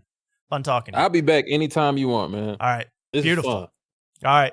Thank you, Mark. All right, man. Thank Peace you, out, Mark. man. Love you, Mark. Thank you, Cheers. Tommy. Love you too. Cheers. All right, man. There we go. The great, very entertaining Mark Pugh. Mark's good buddy. Mark, thank you for helping set that up. And it was nice to talk to. Yeah, absolutely. Nice to talk to a nice young man who knows. He's got a good. He knows. Did you ever mention that we crossed paths with the lion meows? Oh yeah, I forgot to mention Lion Meows made a video about Mark Pugh. So that would have excited the audience if I'd mentioned that. Shoot. Yeah. Yeah, he that's how I even found out that there was a video that the guy Mark Pugh made was through Lion Meows. And Yeah. actually, it was a nice video by Lion Mouse. He wasn't doing his normal robotic ChatGPT style. So I was impressed, and that's why I had to have him on. So yeah, next time we'll talk Lion Meows and our mutual friendship with Lion Meows. Roar. Okay. Roar. Roar. That was nice, and I loved having Mark on. Anything for some Austin ribbing. I love a nice Austin little ribbing there. Yeah, I should have asked him what if he had any recommendations for you this weekend. True. To do. What I got to do? I got to ask Jeff Dieball, Magic Jeff Dieball. Was that a good interview with Mark Pugh? There's nobody better than Jeff Dye. He's so nice, and he's my friend, and he's there for me when I'm down. Okay, well, yeah. I mean, I agree. There's nobody better than Jeff Dye, but he was pretty good, right? Yes. Okay. There we go. Jeff Dieball. I love once that. again. Yes. I love Magic Jeff Dieball. Yes. Shout out to Lion Mess for getting me to 1K subs. Yeah, please everybody subscribe to Mark Pugh on YouTube, Instagram. I forgot to let him shout himself out and where'd he be? Forgot again. Oh yeah. He's Put it on in the YouTube. chat there, Mark Pugh, if you're there. I apologize for that. That's not a nice host thing to do. That's twice now, I think. Well, I did you've shout had him out a 3 couple times interviews? throughout, though. I was like, hey, check out Yeah, Mark yeah. Pugh on it. At least I did that this time. Felt bad for Fair enough. that other lovely woman we had on. Candace No, August.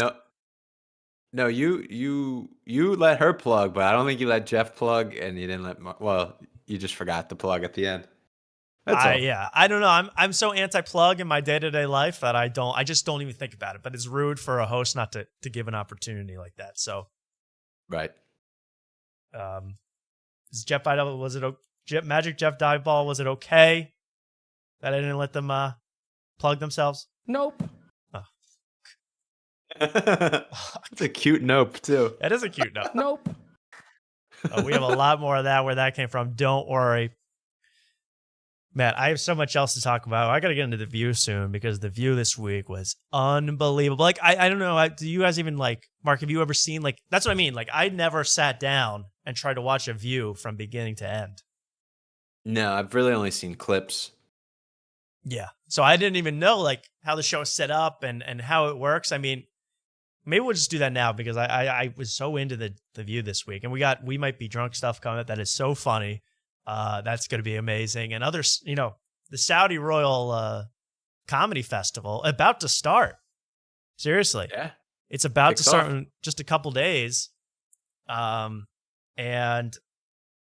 we haven't even talked about the fact that Tim Dillon got fired, got kicked out. That just broke last week after our show that he was fired from the Saudi Comedy Festival, And he even says, for mentioning that Saudi Arabia has slaves and keeps slaves. That seemed to be a big sticking point for the Saudi Arabians. So at least Tim Dillon the entire time was honest. He goes, I'm just doing this for the money. They have slaves, but I don't care. Blah, blah, blah. He got fired for saying they have slaves. At least he's honest the whole time. I'm watching Whitney Cummings this week talk all about how you can't shut people down for their speech. Tom Segura being all upset that you shut down people for their speech. And I'm big friends with Jimmy Kimmel. But they're all going. We all know where they're going, so I don't have to harp on that much more.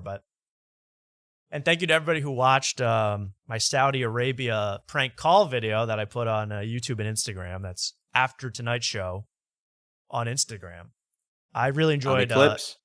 The clips. Yeah, they were clipped.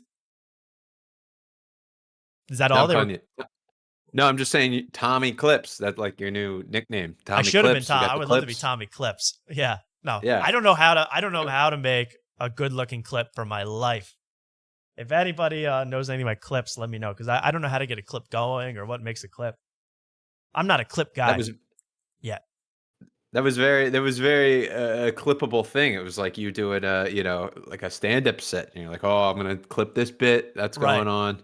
Problem was the guy I was talking to from Saudi Arabia wouldn't tell me what he does for a living because that's crowd work. That's where I'm in my zone. Yeah. You And ever you're been not to the burning squirter? material. Guy from Saudi Arabia? Now, Oh, I'm sorry, I don't quite understand your question. and I love that guy's voice, and everybody in Saudi Arabia sounds like that, by the way.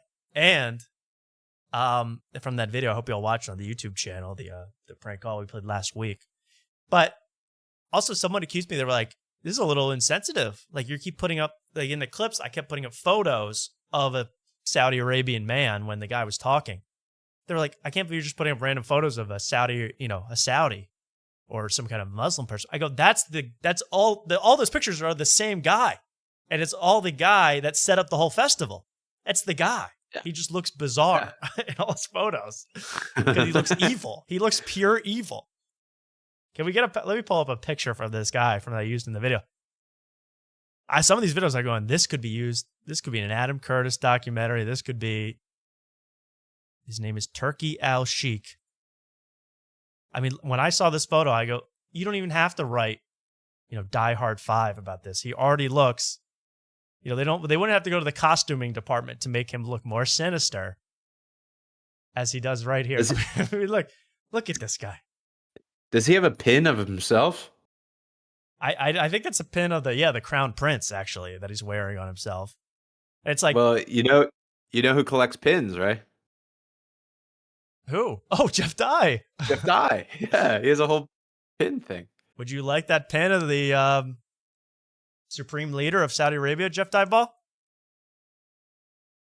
Ask your Latinx or Mexican grandparents how they feel about trans rights. Oh, okay, I don't know. Sometimes it doesn't make sense, but if you look at this guy, would you say, hey, this guy is orchestrating a terror plot, or this guy is running a comedy festival? Which one would you assume? I mean, the Saudis have been in some nasty business, the royal family, so please don't cry racism at that. I mean, I'm just pointing him out. Jeff needs that pin. Send that to Jeff. Yeah. Send that to Jeff.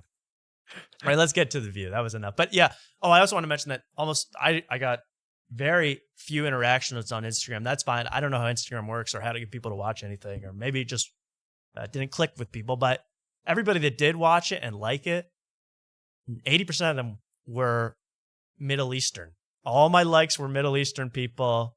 A bunch of the comments, all the negative comments were from people from Saudi Arabia. It was pretty interesting. I'm glad. I love to cross borders. See what other people in other countries have to think about this wacky thing. After tonight is an international show. Yeah. There was one guy even going, I asked, hey, I'm like, hey, I know the show's in Riyadh. I'm going to stay in Najran. It was just a joke. One guy, he wrote a whole paragraph. He goes, why the hell would you go to Najran when the show is in Riyadh? It doesn't make a lick of sense. Anyway, people like that make me laugh. And I love that my Saudi friends, I have some Saudi followers now, or anti-Saudi followers. So thank you so much. That gets me to the view. That gets me to everything. This was the View's first episode live since Jimmy Kimmel had been fired. This was the next week. That happened on Wednesday. Thursday show, it got mysteriously cut. Their conversation about it got mysteriously cut from the live show. Friday was taped. So Monday, they went to talk about what went on. And, I mean, this show is insane. I'll play the beginning, and then I have some clips to show from The View. This is the episode they had with Matthew McConaughey. Okay. And the music, everything's incredible. Let's go to the full broadcast. This is from a few days ago. Just watch how it starts, Mark. Like, I didn't even know how the show started. Here we go. So first it gives you the news, right? It gives you all the hot topics, everything you need to know for the day. And then it goes to the hosts. With Whoopi, Sarah Haynes, Joy Behar, Anna Navarro. The best. It's like SNL. It is. Special guest, Michael Longfellow. And Alyssa Farrah Griffin. Now let's get things here's your started. host, Shane Gillis.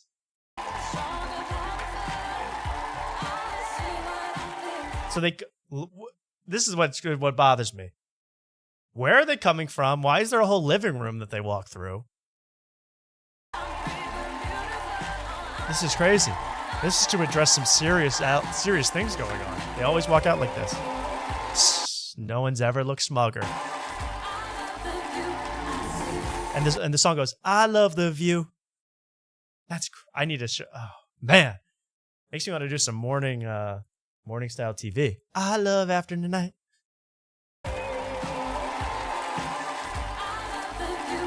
I love the view. So hello, and welcome to the view, y'all. Welcome to the view. Whoa, I just went on a roller coaster ride, man. I'm gonna get sick. I'm actually getting is that Space Mountain or the view? Here we go. Now look, did y'all really think we weren't gonna talk about Jimmy Kimmel? By the way, they hadn't talked about it for 5 straight days. So yeah, I didn't think so. Thought it was over. They talk about it. I mean, it's pretty amazing because Sunny Halston, if I can find a screenshot of her. Sunny Halston, Whoopi has a big long monologue. Went something like this. There seems to be a lot of talk about the dessert I requested for my birthday show. Classic. And then, wait, can I find her? This woman on the left here. That's Sunny Halston.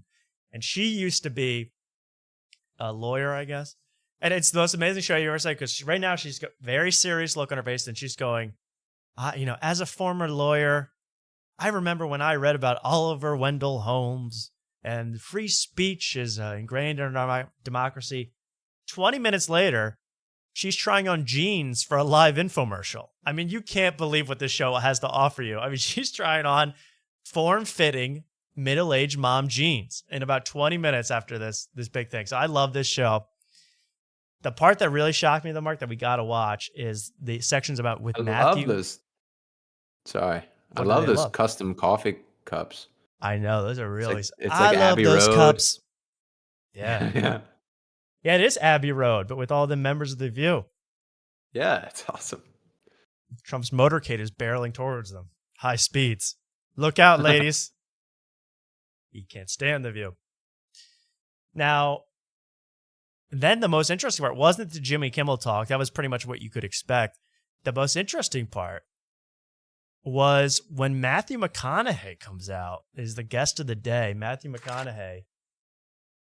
Here's the first little, I wanted to do this for fun. Mark, when was the last time you tried to spell Matthew McConaughey? Okay, now I've tried in a while. I'd like you to try that for us. No typing, just say it out loud. I'll grab a pen here. I'm going to write down your attempt. Okay? And then I'll reveal the real name. So please spell, Mark, Matthew McConaughey. I was trying to do this. Very difficult. Capital I'll give you the Matthew M. part. Okay? Oh, okay. Oh, You so can skip. That's not that interesting. Okay. Actually, will you struggle with that? Go ahead. Capital M. Yeah. A T T H E W. Matthew. You know what that shit Space. mean, right? Space. Space. Capital M. Lowercase c. Capital C. Okay. A U. A-U. G H. G-H. This is gonna look wrong, but A-E-Y? I don't know. Yikes. So it's M. I think there's an N in there though. C-A-U-G-H. And then what? I want to say there's an N-E-Y, maybe? N-E-Y. Yeah. Okay. Is that your final answer? I know it's not right, but I'm trying. Okay, Mark. Yeah, it's my final. From what I can tell, Mark, you wrote, it's very hard. I just thought if anybody could do this, try to spell it out in the chat. I don't think you can. You spelled it looks like Matthew McConaughey. That's very difficult. I don't know if you see that. Matthew McConaughey. Now, it's actually spelled, get ready, Mark, MCCONAUGHEY.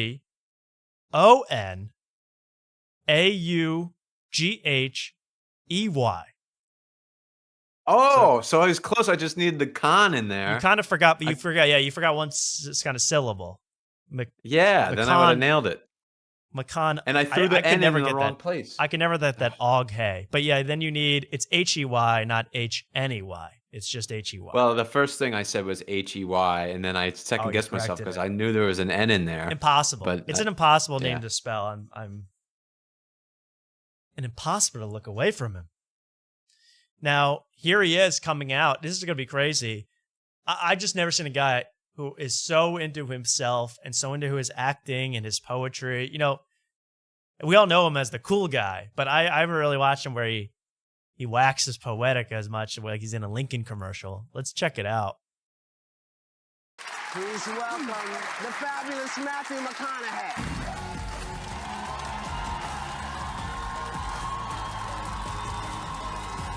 Big entrance.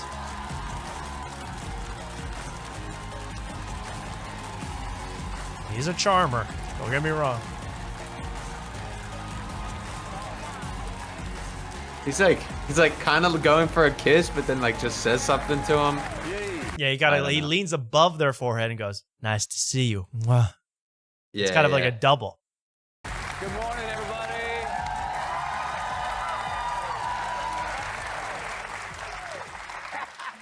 Good morning. Good morning. What's happening, man? Good to be here. This movie is based on a true story. Okay, so this whole thing, we're gonna get to when he talks about his movie. That's the big important part. He's a new movie out where he's a bus driver. It's kind of like Speed, but they're rescuing people at his. I don't know. It's like Speed, but they gotta drive a bus around to pick up people, and it's a real story. It's a true story.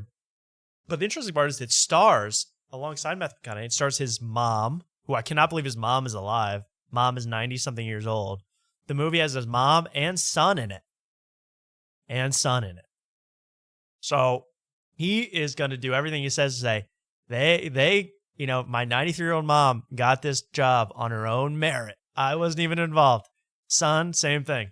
They didn't even know who he was. It's pretty interesting. Let's get to, I want to get to where he really goes in. There's the clip. Okay, here we go with his mom. Kay plays your mom in the movie, Yeah. which is so cool, right? I didn't know that. It's so cool. Wow. It's so cool. And you're 93. so cool. Wait, what? Yeah. 93. She yeah. looks great. What she's having. Whoa. And then your 17-year-old Beautiful. son Levi makes his film debut as your on-screen son. Yes. Oh my God! How did I not know any of this? I didn't know any. You know what I love about my 17-year-old son? I keep getting older. He stays the same age. So I can take his blood and live forever. So come on, 93-year-old mama. My mama. How about some boys' blood? We're in Hollywood now. Now, here we go with the audition process. I thought this was pretty funny. I mean, I don't know if he believes what he's saying, but it's funny to listen to. Work with them on this important project. Well, look, this was never in my plan. It's like, hey, one day maybe. Of course not. My mom's always loved to be on screen and been a ham. No matter what, I've done 54 films. You ask her about every single one. If she thinks they're any good, she'll tell you. Well, you know where you got it from. But my son. I've never seen Whoopi with more. I don't know how else to put this.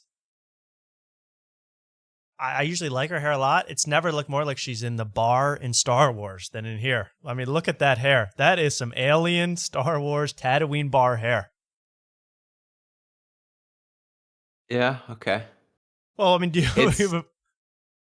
It's like that. Well, it's always they get the Jar Jar Binks look with the two things down. That's the problem. That's true. I'm not trying to say. I'm just saying it's a little Jar Jar. I don't know. I saw Ty Dolla $ign. He was on Instagram Live and he was getting his hair done. And the chat said, "Hey, you look like Jar Jar Binks." And he goes, "I don't know who that is. I'm not looking that up." He didn't know who Jar Jar Binks was. Pretty funny. And I'm not. I'm not looking it up. Yeah, he was pretty chill about it. But my son comes to me, and I always pitch the story to the family. And there's the part of the story where Kevin has his son, and my son Levi goes, "Well, how old's the boy?" I said, "About 14, your age." He goes, "You think I can read for it?" I go, "Well, they haven't cast you yet," but I ignored him. He comes back to me 1, 2, 3, 4 more times over the next week. I wanted to see if he was really wanting to hustle about it. I said, "Okay." So the son wants to be in the movie. I put him on a camera, first talked to him about acting a little bit for about an hour and a half, and then put him on camera. Seems like he's never acted before. Kid's never acted before. Okay. On the screen, he's being honest in front of the camera. Yeah. I've sent it to the casting director. I said, Francine, I think this might be good enough for a callback. She writes back, I think it might be good enough to send to the director. I said, well, if you do that, can you pull his last name? Don't tell him. Because Good if he for doesn't you. or if he does, I don't want that to be the end that it comes, Right. you know. Yeah. And so pull the last name, send it to the director. He looks at it, he goes, this is the kid. She goes, well, that's Matthew's son. He goes, even better. Wow, what a coincidence. I cannot believe that the director had no idea that the guy looks, I mean, look at the guy. He looks exactly like Matthew McConaughey, the kid. Well, Son, also, how don't say many your how many last- actors are going by one name? Yeah, right. Just call him. How common is it to Call just him have a Jack first name? MCC, and then we'll just spell my name McConaughey. See if he gets if they get the message. I just think that's you got to be. I don't know if he believes that, but it's pretty funny where you're like, what else are you gonna say on TV? I guess, but no, son, I know, but remember to start your tape. Don't say your last name, but remember to start the tape. All right, and see if they get the idea of what's going on We're here. shooting, and we're halfway through the film, and he goes, I got one more role that I think I've got to fill, and it's as your mother. And he goes, well, what about your mom? I go, well, hang on a second. Oh, I what? said, you want to see her on camera first? And so he goes, okay. I said, Mom, give me a 1-minute video about why you love being a mom. She sends me an 8-minute video about it. I show it to him. He goes, she's the one. So we got to see it together. That's so awesome. The perfect acting family. Everybody in there is a star. A star. Worthy of the script. There's people like Mark Pugh out there who want to, get in the business. They're being he can't play Matthew McConaughey's son now in a movie because of this junk. Nepo baby nonsense, Mark. Unbelievable.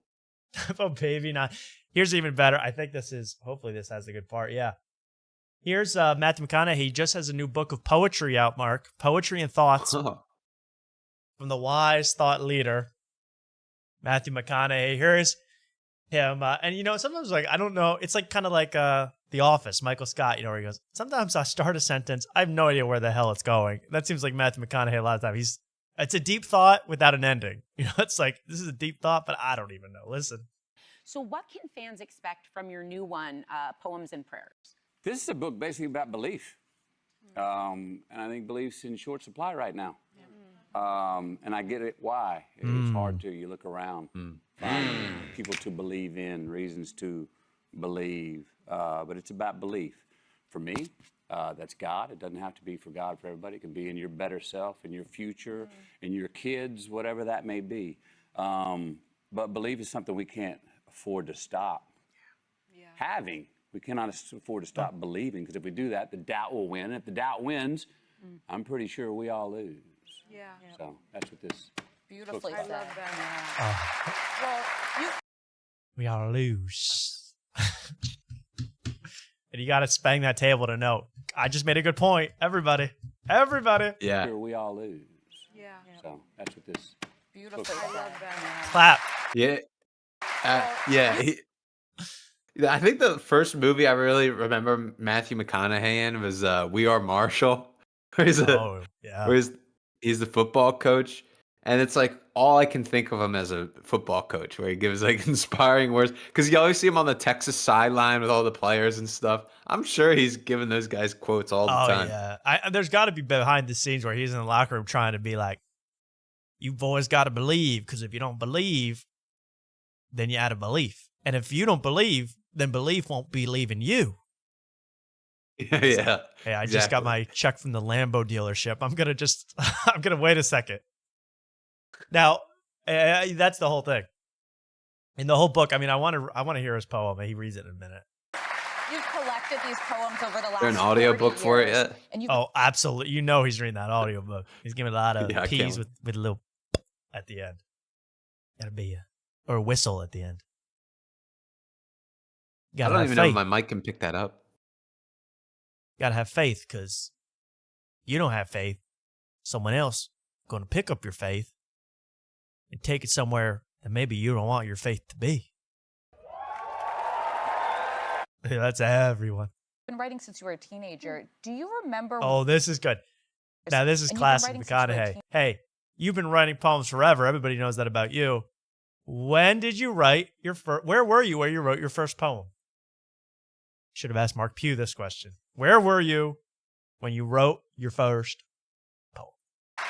Well, Classic you've collected McConaughey. these poems over the last 40 years, and you've been writing since you were a teenager. Do you remember where you were when you wrote your first poem? I think I was in a bathtub in Australia as an exchange student, going out of my mind, trying to make sense of my life. You know, when you're early on. I think I was in a gutter in Shreveport when I wrote my first. What the hell is going on, Mark? I was in, you got to feel the coolest story possible. I was in a bathtub in Australia. Yeah, I couldn't even. I would have never guessed that in a billion years. It's always going to be. I was in a refrigerator in Canada at the time, and it just came to me. I mean, everything's a wacky, wild story. I wanted to read this book. I'm desperate to hear him read this book. Poems and Prayers. It will really. Oh wait, that's it. Wait, here we go. Here's his book. 2010. Not a worry in sight. In the Here we go. fast There's. lane. Yeah, you do that. Here we go. Let's read this one. This one's called More Time. And you know what? If you love someone, what do you want to do? You want to spend more time with them. Right. If you love them, usually, sometimes we do. Or sometimes the time we don't spend with them makes us want to spend more time with them. It makes it better when we do. And this is sort of a love song, love story that I have with time itself. All right. So, I think it was about 2 a.m. The band played the last tune, and I said amen. I went to pay my tab over at the bar when the main event started tuning their guitar.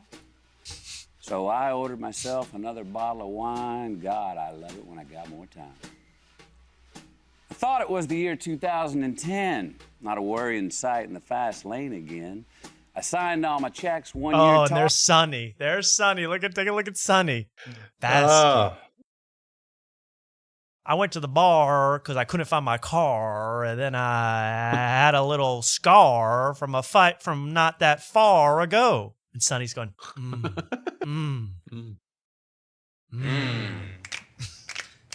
Okay, there's Sonny. I mean, this is the best thing. What has he said so far that makes you look like this? He went to the bar and watched a man strum his guitar. That's what you... When I got more time. I thought it was the year 2010. Not a worry in sight in the fast lane again. I signed all my checks 1 year tardy because it was 09 and I hadn't left the party. So happy my balance wasn't in the red. God, I love it when I'm early instead. Met a woman I liked and she became my friend. We turned into lovers and thought we'd make it to the end. But as soon as we lined up hand in hand in the queue, my eyes started turning a lighter shade of blue. Sometimes love just loses its shine. And sometimes leaving early just gives you more time. Wow, I mean, what? I love it.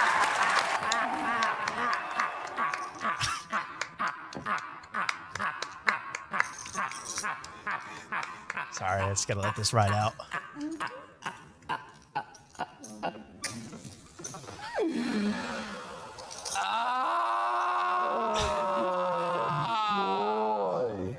There it is, the poem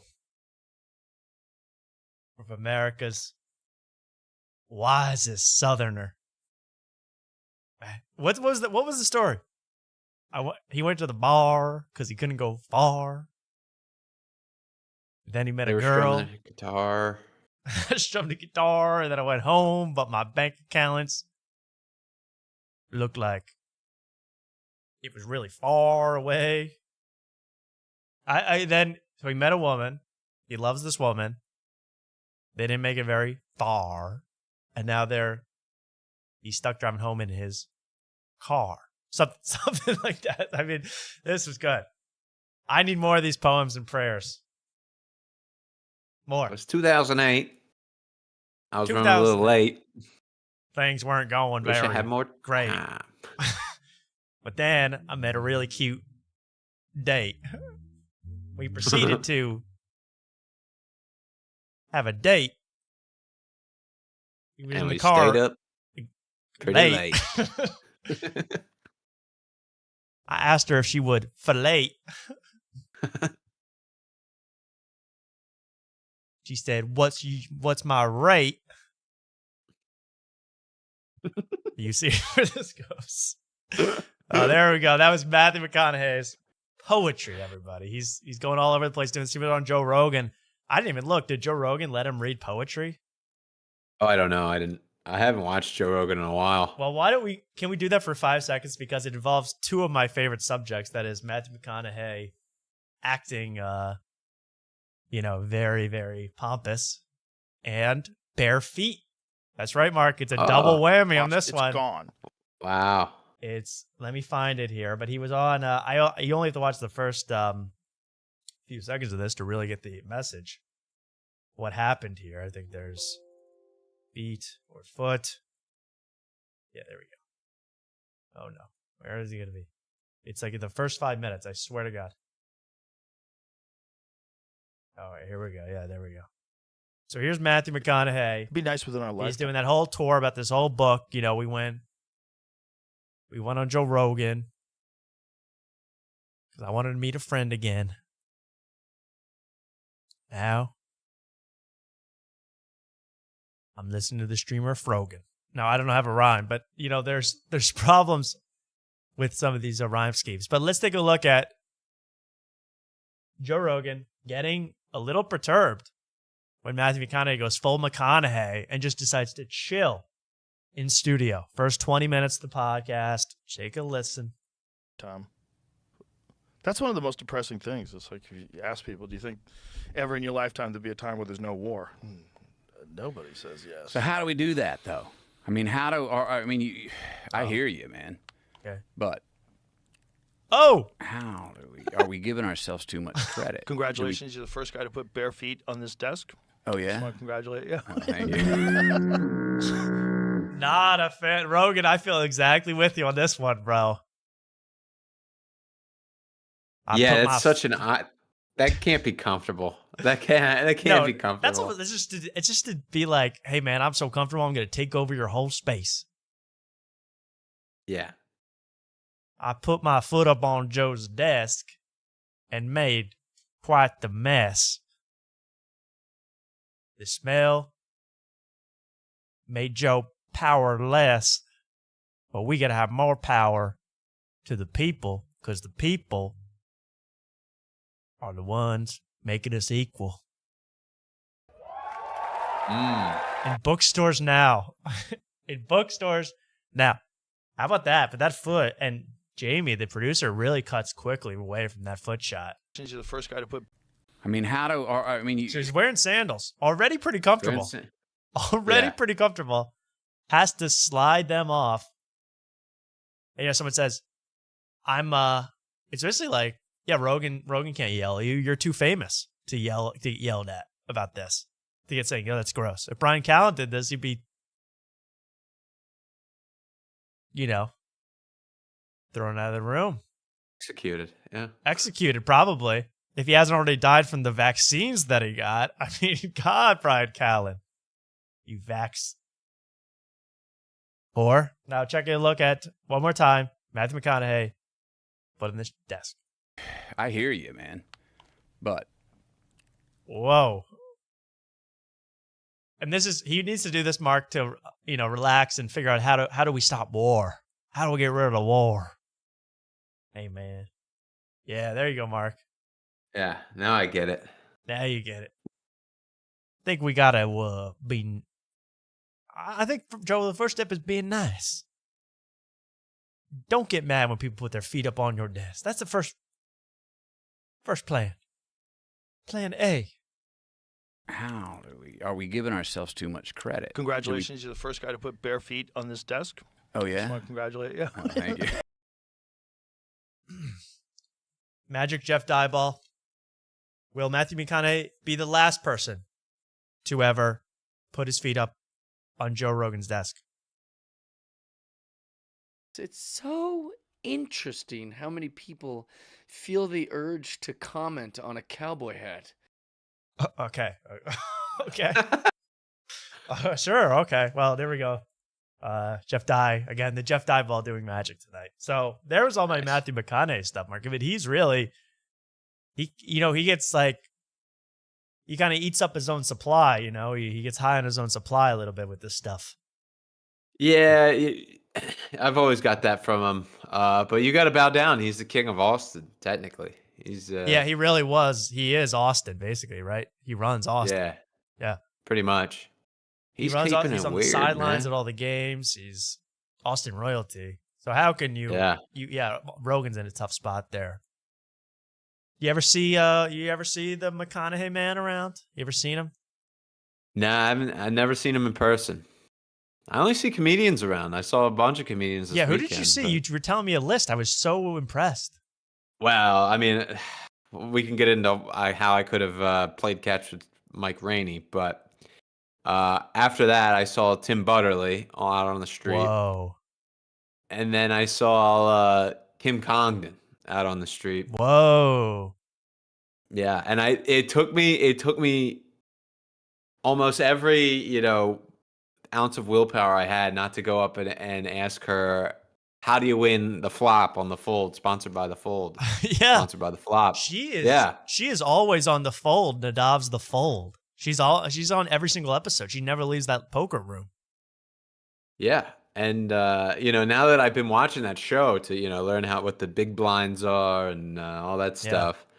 I've been that bit that you've been doing that I've never, it was a good bit, but it never really made me chuckle. But now that I watch that show and it's the Fold sponsored by Sheath Underwear and they have to say sponsored by Sheath Underwear every single time. Now I get the joke. Thank you. Yeah. The joke. Yeah. That's for the real deep fans of the Lodge, all the Lodge events. Yeah. Yeah. You have to be really into the freak world of comedian poker like me to get that gag. But yeah, that teaches you a lot about poker, and I hope you watch the ones with Uncle Laser because he's the best. He's the best. No, I haven't watched that one.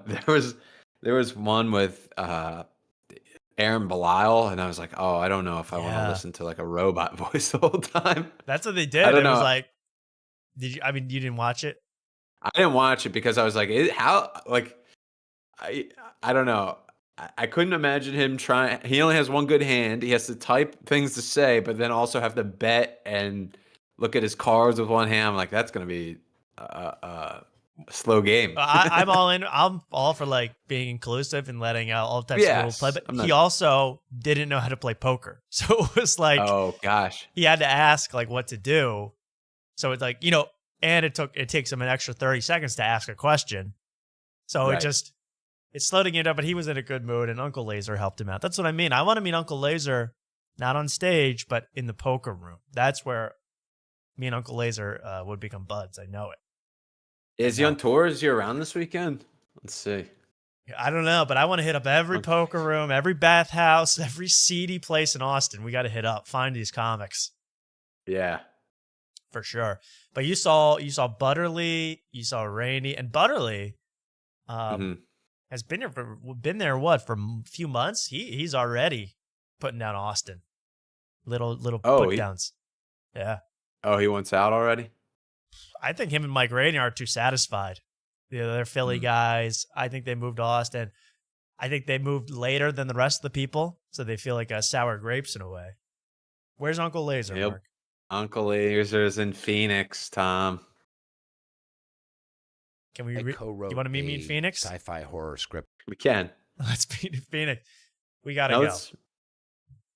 Let's see if Mike Feeney will be here for the weekend. Yeah, I want to see Mike Feeney, man. I need to tell him how much I really have been paying attention to his hair and like his hair. Actually, I think it's quite nice, but it's also funny. Yeah, we got a lot of things to do with Austin, and I'm sure next week will be. It's more fun to talk about the aftermath of the trip than the beginning of the trip. So we'll definitely we'll go into it in detail next week. But yeah, I'm going. Hoping Luke is coming as well. So we're hoping for a great grand trip out there. Feeney will be in Houston on Friday, and so you may catch him in the airport. Maybe I'll catch him in the Austin airport. Yeah, that would be awesome.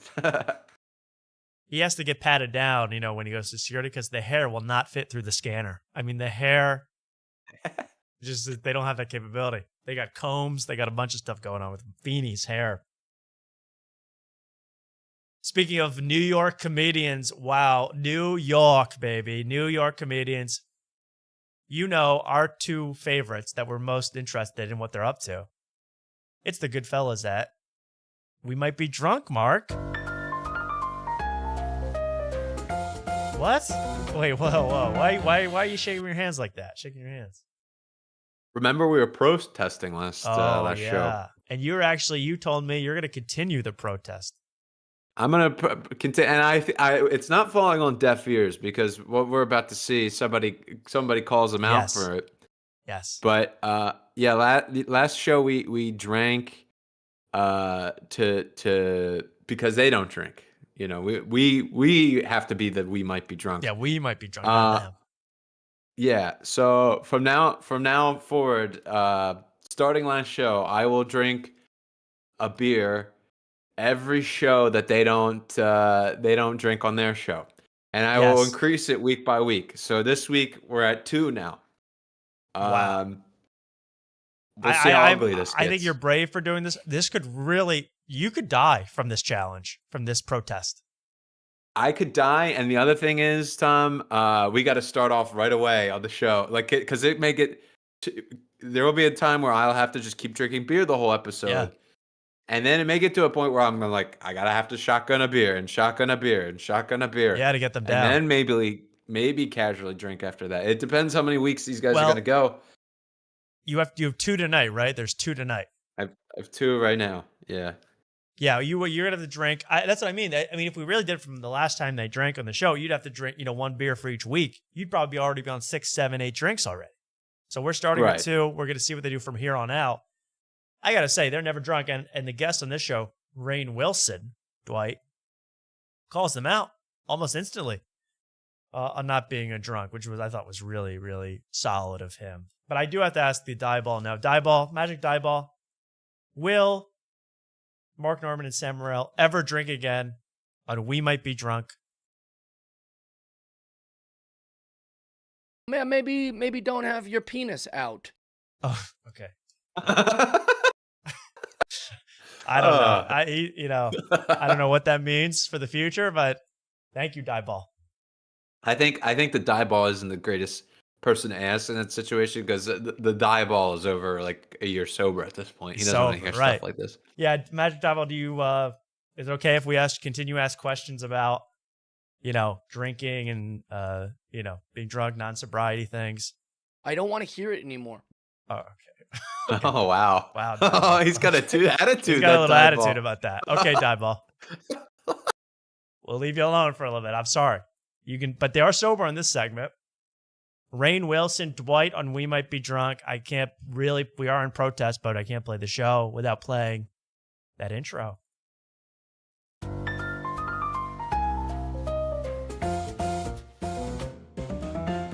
Hey, Rainn, we're on. We might be drunk. What's shaking? Glad to have you, man. How's it going? We've been trying to set this up for a while. Yeah. And I'm glad I'm here. Thanks for having me. Well, you're a busy guy. I saw you at the U.S. Open yesterday. Ooh. Yeah. I was there. Wow. So it's a hot episode. I mean, Mark, did you watch this whole thing? I did. Yeah. So I don't know if I need to play it all, but yeah, he calls them out. He goes, and by the way, audience, they're not drunk. They're not drunk. They're not drinking. Oh, yeah, but we're hungover. So, yeah, that's basically, to me, the worst possible combination as an audience. You go, okay, so you're not drunk. The idea of all the comedians being drunk and being, sharing stories and being loose-lipped because they're drunk is kind of an interesting show. Now they're all just tired from drinking the night before with the headache. That's the show. Yeah. And I mean, what was the week before this? Oh, who'd they have on? You're really testing me here. I really should know, right? Yeah, sorry. I should know. It's embarrassing not to know, but it was Ronnie Chang. Ronnie Chang. And and then after that was Harlan Williams. I think that was the last one I watched. But yeah, it's it's them. It's reoccurring things, asking questions about movies, right? It's Yes. pretty much. It's just what a the movie. show's become. Yeah, like, have you seen this movie? This movie rocks. They recommended me this movie. This movie's so good. Movie noir. So good. Everything was so good about this, but I don't know what to do first. I mean, there's one part where Mark Norman goes way over the line with a pun that I thought was pretty funny. You know, Mark Norman cannot help but make puns. This is funny. Let's do this first, and then we're going to reveal. That's actually all kind of in a row, I think, right? Maybe not, but let's check it out. Forget the order. I don't know, but this is pretty good because this is a good Mark Norman little one because Mark Norman can't help himself, and I thought this was funny. They're going on vacation next week, and then the next week the company down. I'm like, Yeah. when do they fucking work? Yeah. I know. Hollywood will use Listen to any segue. excuse to shut offices down. Oh yeah. Well, speaking of shutting down, did your house burn down? Half my house burned down. Oh, I saw that video, dude. I'm sorry. Yeah. Pull it up. Oh, we got. So that, first of all, that's hilarious. The man's house burned down like months ago. They're like, pull it up. Let's see that rubble. Let's see that debris. I want to see the charred remains of all his memories. Pull it up. Okay, that was funny enough. That even Dwight gets annoyed by this. I mean, where are you living We now? have that ability.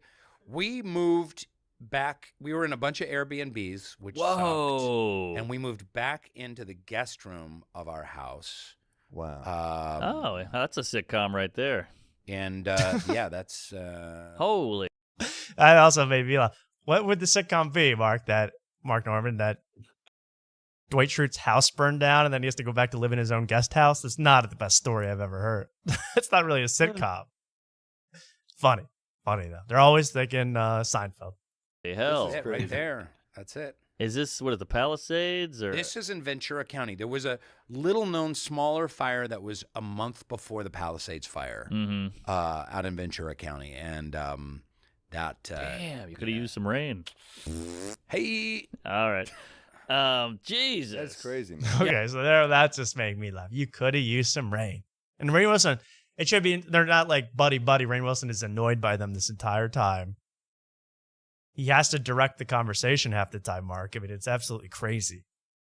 Yeah, well, I liked Mark called him multiple times Rainy. I don't know if that. Yeah, I don't even know much. Yeah, Dwight Rainey. Well, I'm thinking, like, yeah.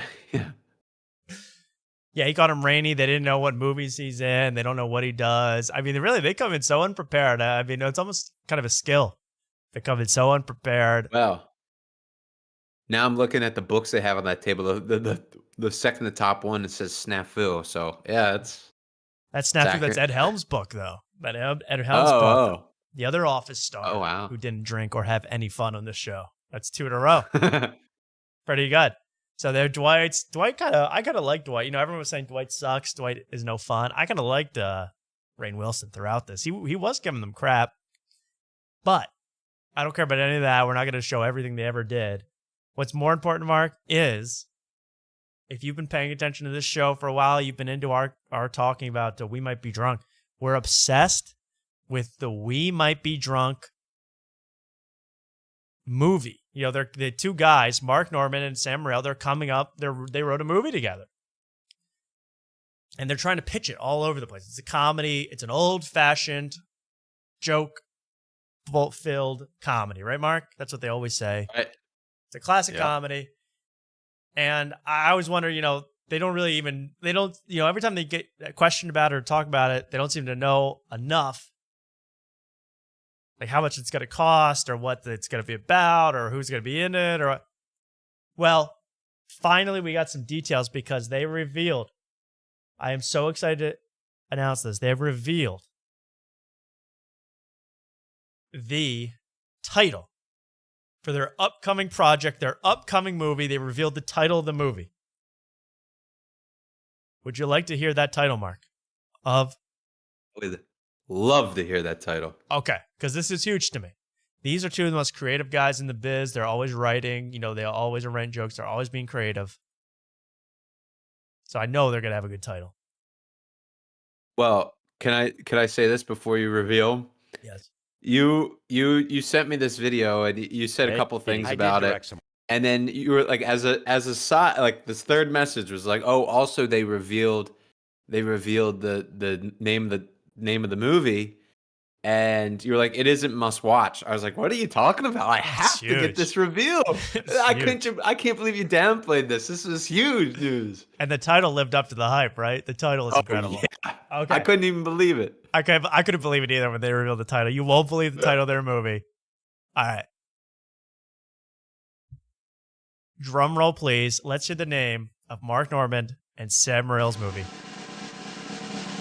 Dwight, Mark, Sam, take it away. Yeah, that'll get you a billionaire. 12. I don't think billionaires watch this show. Maybe they're kids. I don't think billionaires are looking to invest in movies. Yeah, true. You'd be surprised how many billionaires want to get into movies. Maybe a couple. Oh, okay. Yeah.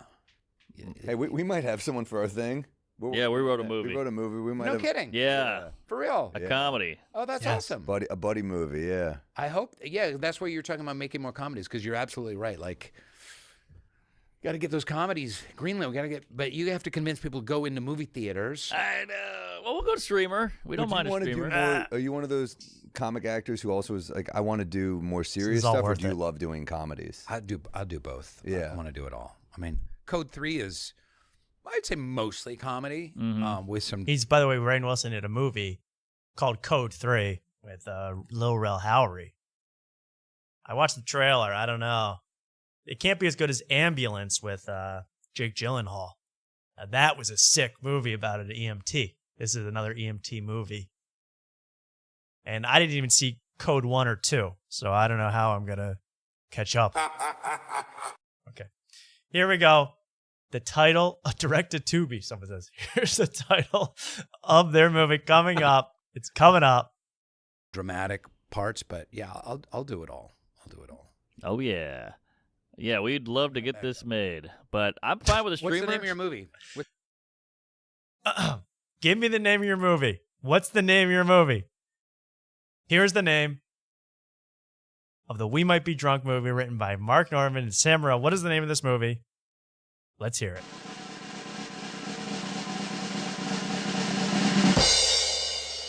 What's your pitch? Right now, I think give me it's your called- elevator pitch. Right now, it's called We Might Be Drunk. Yeah.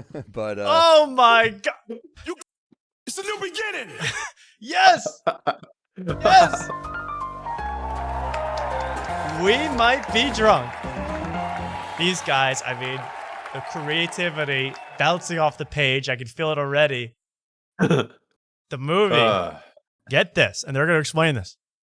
It's called We Might Be Drunk. The movie is about them selling liquor in bars around New York, which is what they actually do. So it's almost like a documentary. Yeah. It's called We Might Be Drunk. It's about selling Bodega Cat to bars, and it's a comedy. Well, yeah. There's so much to love about this because I it's love these guys. the name of the show was started because they would drink on this podcast, and now they don't even drink on this podcast, and they keep pitching this movie on this podcast. So what do? Name it after the podcast, and now we have to differentiate between We Might Be Drunk the podcast or We Might Be Drunk the movie. It's gonna be gosh, confusing. It's a shared universe. It's gonna be confusing, and they're already nervous because half the celebrities don't even want to come on the show because they're all sober living now, and they don't want to come on. So is the title going to scare away Colin Quinn for being in the movie? It's called We Might Be Drunk. The movie. Our audience is gonna be scared away. Jeff Dye, Magic Dye Ball, since you're sober, will you be nervous about going to see the We Might Be Drunk movie? What if tomorrow Al Sharpton gets shot? Oh, okay. I don't know. Oh, man. That would be bad, Mark. Jeff. No, hey, We Might Be Drunk. One more time. I got to hear it again. Yeah, we'd love to get this made, but and the desperation when they talk about it. I mean, it's really like, yeah, we really need this thing to get off the ground quick. It's so funny. They're like, yeah, both of them are declamped like, yeah, billionaires just don't want to make movies. And then Rainn Wilson's like, you'd be surprised how many billionaires want to make movies. And they're like, yeah, I guess. Most producers of like major Hollywood movies are almost billionaires. So I don't know. Yeah. But they're not. No, it's just because every billionaire has turned them down. That's Yeah, right. the Every billionaire thing. they know, right? Joe Rogan. That's maybe it. I'm fine with a What's streamer. the name of your movie? What's your pitch? Right now, I think give me it's your called- elevator pitch. Right now, it's called. And this is even better. This is their, this is like Rainn Wilson. He has some connections. He just was in a movie. He's written movies. Hey, maybe we can. What's your elevator pitch? Maybe we can get excited about this movie and pitch it to him like it's a winner. I'm fine with a streamer. What's the name of your movie? What's your pitch? Right now, I think give me it's your called- elevator pitch. Right now, it's called We Might Be Drunk. Yeah. But oh really? Yeah. we're liquor salesmen. We have our own whiskey, Bodega Cat, and it's kind of about two guys who are struggling liquor salesmen, and how they have to try to circumvent, the biz and get distribution. Yeah. Did you guys write it or bring on another? We wrote it. We have two other writers we wrote with. Yeah. And I think it's fun. Oh yeah. We're working on it on the road. We're on FaceTime punching it up over the. And I was like, I think it's pretty close. It's nothing but jokes, one after another. Good story. Have you sent it out or anything? Sure. We're shortening it. We overwrote it, so we're shortening it to appease. They got to get more excited about this movie, man. I know they get more and more declamped each week talking about the movie. What's that word you keep saying? Verklempt? Declamped? I think I keep mispronouncing it. That's I'm just curious. I've heard verklempt. No. I've tried to write this down in an email, and then I search the word, and nothing comes up. I guess it's a family term. It's been handed down. It's a Wellborn exclusive? Yeah, I guess. I don't know. Let me. What is it? Declamped? That's what I keep saying, but I don't think that's what the actual word is. I think that was one of the Nazi zombies maps. Declamped. That's the name of my new movie. That's the name of my new movie. Declamped. We might be declamped. Yeah. Yeah, whatever the hell that means. I love it. Here's a little more. I love this pitch, man. These guys. I don't know. I guess it must be tough pitching movie. It must wear you down. He's a financier, right? Okay. now. All right. So he was like, it's good, but it's got to be a little shorter, and then yeah. So we'll see. Yeah, they want it like 100 minutes. They don't want it. But that's what a comedy should be. I think. Yeah. I mean, they're right. We overwrote it because there was too many cooks in the kitchen telling us like this needs to happen here and this, and we're like more heart. All right, yeah, more heart. Oh my god, I hate smile comedy. Hate heart. Where it's like it's not. I hate having a heart. I don't mind. There should be a moment. Just Nazi jokes, right? Boner jokes, Sydney Sweeney stuff. You're gonna love it. Where you are happy. Yeah, but you do want to care about the character. Yeah, of course. Sure. Of But course. like you want to care for their situation. So I don't even like the movie is. The movie's called We Might Be Drunk, and it's based on these two guys who sell liquor called Bodega Cat in New York, and are trying to get the liquor business off the ground. And it's starring two guys that are starring in the podcast We Might Be Drunk. It's very confusing. I mean, it's not confusing, but it's like, that's all you guys came up with? You guys sell liquor in New York? You do that already. You literally do that. It makes me laugh. Yeah. Yeah, it's like, it's not going well for them, and yeah, We yeah, shouldn't they make fun get of sad others' as them failure, talking about but- the situation. We shouldn't make fun of others' struggles, but it's amusing to hear them. It's interesting to say the least. In the first, But I just mean like smiles in place of jokes, where they think that's enough. Where it's like, no, you need it to be funny. What about crazy man spreading instead of jokes? Because you got that nailed, bro. You got the widest. I mean, I've never seen thighs further apart on a show. He's great. That was We Might Be Drunk. I thought that was a really great reveal. What a reveal, Mark. Are we assholes for shitting on their dreams? Is that what we're doing? They already lived the dream. What are we talking about? Slightly, yeah, but you know they're what? They're New York comedians. They're living in New York. Right. But it would be like if it's all, yeah, they're New York comedians, they're living the dream. But it'd be like if you said, hey, I wrote a movie, I'm making a movie. It's about a comedian trying to find his way in Austin named Big Stinky, and it's called Big Stinky, and it's starring Big Stinky. I'm like, okay, that's all you came up with? It's like, that's what I mean. It's like pretty surface level. I mean, come on, fellas. You know? Have a wacky, a dog show you have to go to. Have some kind of, whack, bested show. You're putting on a play, or you're doing, there's a lot of comedic things besides selling liquor's hard, bro. It's like a hard business, and no one wants us. Yeah. Me and Mark Pugh were going to write a comedy series, and we couldn't find the billionaire to fund it. Did you find anyone with money? 1,000 there? No. No, that was a. We were supposed to film. We filmed it, and then I wanted to change it, and then he moved. So I was like, well, that's gone. Yeah. So he's got to come back. That's why I kept asking if he's coming back just for a week. You gotta do FaceTime. Punch it up on FaceTime. Well, God, I don't even understand why they do that. Why don't you just have a Google Doc? That's more effective. Yeah, I don't work on know. your own time. I guess they're saying we workshop it at night or whatever the hell. Yeah. Good luck, fellas. Seriously, I want the movie to be produced by Universal. I want it in theaters. So I want to see the movie. Like I need to see the movie. I don't care. Yeah. If it's like that one Wu-Tang album where you have to pay $10 million and you're the only person that can watch it. I want that movie badly. Hey, let's take a very quick break because I just need to get the toxins out of my system, and Mark needs to get ready for his other beer. Let's take a let's take a quick break because I want to come back. I got a lot of Bert Kreischer stuff that's really crazy. Bert Kreischer really going off with actually kind of touching on the Charlie Kirk stuff in a very weird way. So we'll get right back to that in a minute. What else? More Kamala stuff.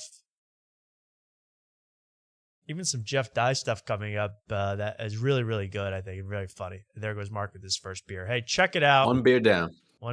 We'll be back in just a minute. You're on After Tonight. Everyone get a drink. Use the potty. We'll be right back with After Tonight.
All right.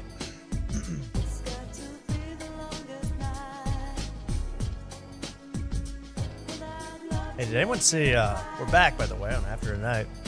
Did anyone see Charlie Sheen on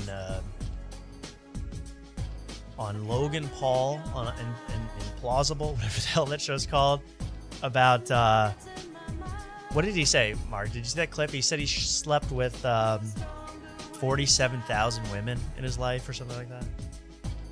I didn't hear that. I heard from somebody else that he slept with men, and I think a lot of people lost. Well, at least the people in my circles lost. Who's in your circle? I mean, first of all, I thought everyone knew that, but no, I didn't know that. It was either my friend here in Austin that you'll probably meet because he has a poker set, by the way, and or it was Mr. Sickle himself, Otis Timlin.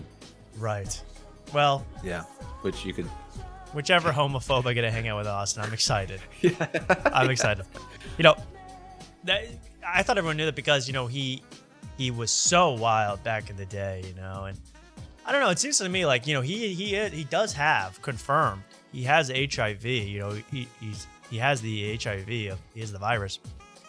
And it's like, if you have that, like, even as saying I regret it, don't bring up that you slept with 47,000 women. I mean, why would you? Even when Magic Johnson got HIV, even he was the ultimate player. He probably slept with 40,000 women too. That's impossible to do, but unless you're Bonnie Bluing it out there, but it's very hard to do. So, but Magic Johnson downplayed his player days once he got HIV, because he didn't want to glorify, hey, I slept with 1,000 women. How many could I possibly have infected? But Charlie Sheen's just going out there saying 47,000, and they're like, nah, Unc, you the real thing, man. Y'all bring it in here. It's transmitting a horrible disease to people, possibly. That's what they were saying on Impulsive? Yeah, well, I don't even know. I just saw that well, let's watch the clip. How about that? He said he had sex with 47,000 women. How I slept with 47,000 women. Let's see if does he talk about it You here? once described it as tiger blood, but is the degen just in your system? Like for me, I was built for degeneratism, recklessness. Okay. How that presents itself, how that manifests itself in my life at any given That's time. a nice shirt It he's could be got on. Drugs, it could be women, it could be a million. Who, Charlie? Right.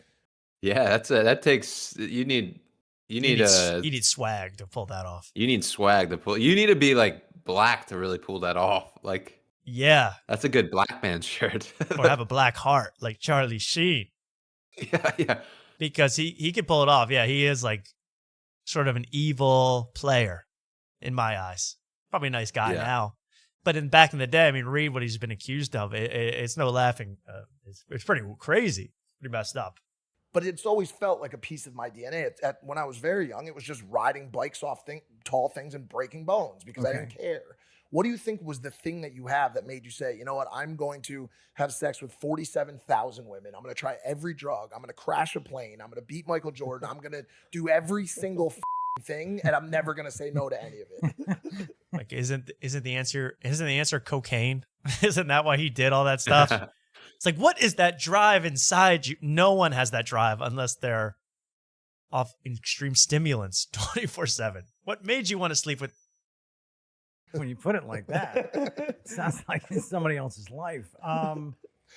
It wasn't as compiled or as condensed as you just laid it out. It was more about. And I'm no one's a bigger fan of Charlie Sheen, acting than me. I mean, I love 2.5 Men with Charlie Sheen. He was so good. And yeah, that was his. He was a player in that too. Always sleeping with those chicks. Sneaking him up the balcony at the beach. Great show. I love that show. And then remember they had the housekeeper? Remember the big housekeeper? Yes. I always thought she was the best on that show. Or She was the funniest. Yeah. Yeah. Oh, Charlie's got another whore again. That was her character. I loved her. Yeah. And then the kid who turned out to be a weirdo. The kid. Who said he? In the show or in real life? Well, the actor, turned out to be a real weirdo, and he like denounced the whole show, said it was hard, some religious thing, but like some weird religious thing. Not something normal. Not Jeff Dye religion. Jeff Dye, isn't that true that the kid from 2.5 Men, Jeff Dye-Ball, isn't that true that he was a little weird? I don't want to hear it anymore. Oh, okay. Oh. Sorry. One more time, Jeff. Dye-Ball. Any questions, Mark, for the Jeff Dye-Ball? I need one more question. Come on. I'm trying to think a yes or no question. I don't know. Okay, well, you come up with a question. We'll get back. I would say, hey, Jeff Dye-Ball, am I going to have a good time when I'm in Austin with Mark? Man, maybe don't have your penis out. Okay, well, this is... Okay. Okay. I can do that. Good advice to Charlie Sheen, too. Am I right, Jeff Dye-Ball? Yes. Yes.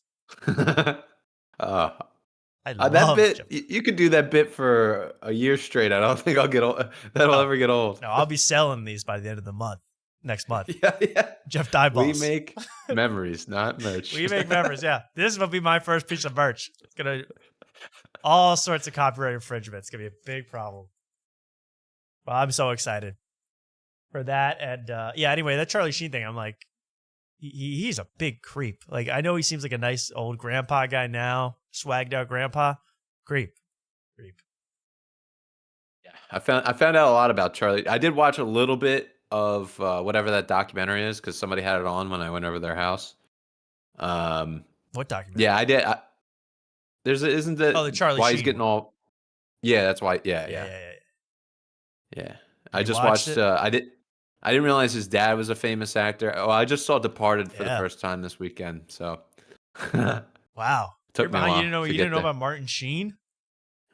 We I did love not know Martin about Sheen. Martin Sheen. One of the Yeah, best. sorry. Or Emilio Estevez, his brother. Charlie's brother. Yeah.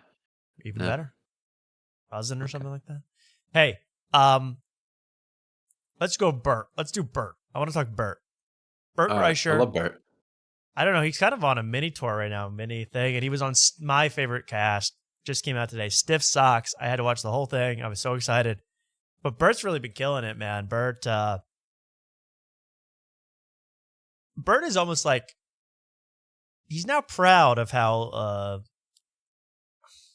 low effort his act is. You know, now it's pretty amazing. I don't really know how to explain it, but this video will do it justice. You'll kind of understand what I'm talking about. Here's kind of a promo video where he references actually the whole troubles going on in America right now. Oh, so The Party World Tour starts now. Rockford, Illinois, Milwaukee, St. Paul. wait, why did he take off his shirt? I don't understand that. Why would he do that? That's his Usually- thing. Oh, because usually you keep your shirt on for a performance. So usually, but this is totally different. He took it off, and he's got a big belly. It's so interesting how many people feel the urge to comment on a cowboy hat. Okay, Jeff died. Oh, let's be quiet for a minute. Okay, here we go. Shirt off. Rockford, Illinois, Milwaukee, St. Paul, Duluth. Get ready. I'm airing it all out. Freedom of speech. Jimmy Kimmel, Charlie Kirk, President Trump. You just kidding. I'm probably going to get drunk, tell the machine 3 times, and take my shirt off twice. I got a brand new hour. Come see me on the road. Permission to Party World Tour. Okay, so the Permission to Party World Tour is on. I wish he was in Austin this weekend. But yeah, he is like openly brags now about how when he does his shows, he'll tell the machine story more than once in one night. Now, who could that be for? Who would enjoy that? I mean, probably his fan base. That like it's just middle-aged guys that come and get drunk, and then they kind of forget that. Yeah, they start with the machine when they're kind of sober, and then they're hammered, and they hear it again. I could see it. Yeah, but are they the third time they're going, he really robbed a train, like the third time of the night? Like you're really still like surprised? I don't know. I need to go on one of these shows. I'm just shocked. Yeah. Well, don't you think that's an exaggeration? He's not doing it 3 times. It's crazy. I don't know, Mark. That Stiff Socks, man. He made it seem like he's still doing the machine on a nightly basis in 2025. Let me get to that. When I saved some times about that, let's pull that up. Oh, there we go. Okay. Bert's biggest. I kind of just separated from it. And by the way, these poor guys, Michael Blaustein and Trevor Wallace, they don't get a second to talk. I mean, you think they're going to say one word this whole thing? Bert takes this over. This is their new studio. We haven't even showed their new studio. Has maybe my least favorite thing in a studio. This is peak laziness. They even said that some studio guy came in and he did the studio while they were all away. They just checked it on FaceTime every night. They go, oh, that looks good. The laziest decor that you could possibly have. It doesn't matter if it's a store, a studio. It's one of these vinyl records nailed to the wall. You see that vinyl record behind Bert's shoulder, Mark? Yeah, I thought you were going to go somewhere else, and I didn't want you to go there. What was I going to say? Where? The photos on wood paneling reminds me of another show that we love. Friends of the show. Had that have pictures up? Oh, of course. Yeah, no, but we even have pictures up on the wall behind us. I mean, look right there. Of course. Nothing wrong with pictures. We have a tour poster in the background too. We do. It's just some other guy that barely knows us instead of their own. Barely. You gave me a hug. I'm sorry, you're right. Jeff Dyball. Here's the. Was the hug you gave me genuine? Hey, Jeff Dyball, was the hug that you gave to Mark Wellborn genuine? Ask your Latinx or Mexican grandparents how they feel about trans rights. Well, you heard him. Gotta find Will my you Mexican ever, grandparents. Dyball, will Jeff Dye ever hug Mark again? Yes. Oh. Yes. Yes. Good news. Oh, can't wait. Okay. More stuff going, but when in the records they take they I've seen this in stores too. They'll just nail a record to the wall.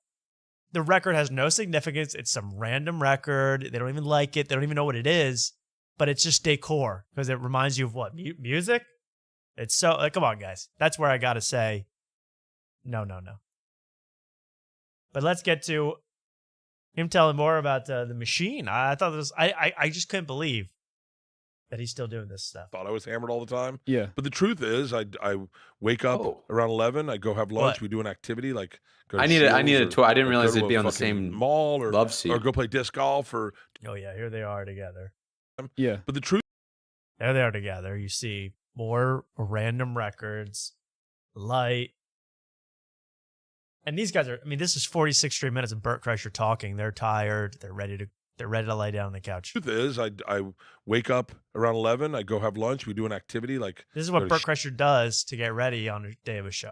Shields or like go to a fucking mall or go play disc golf or do something fun throughout the day and then come back, take a nap at 4, sleep until 5:30, get to the gym by 6. It's get on stage at 7:15. Oh wow. And then I have them pour me a drink and then if I tell the machine, I don't know if What? Go ahead. He goes to the gym at 6, but he's on stage by 7:15. What are you doing? A 15-minute workout? Yeah, I don't know how rigorous the workout understand. is. Yeah, I usually hit the gym 6:05, in the green room 6:20. I mean, it's a pretty good.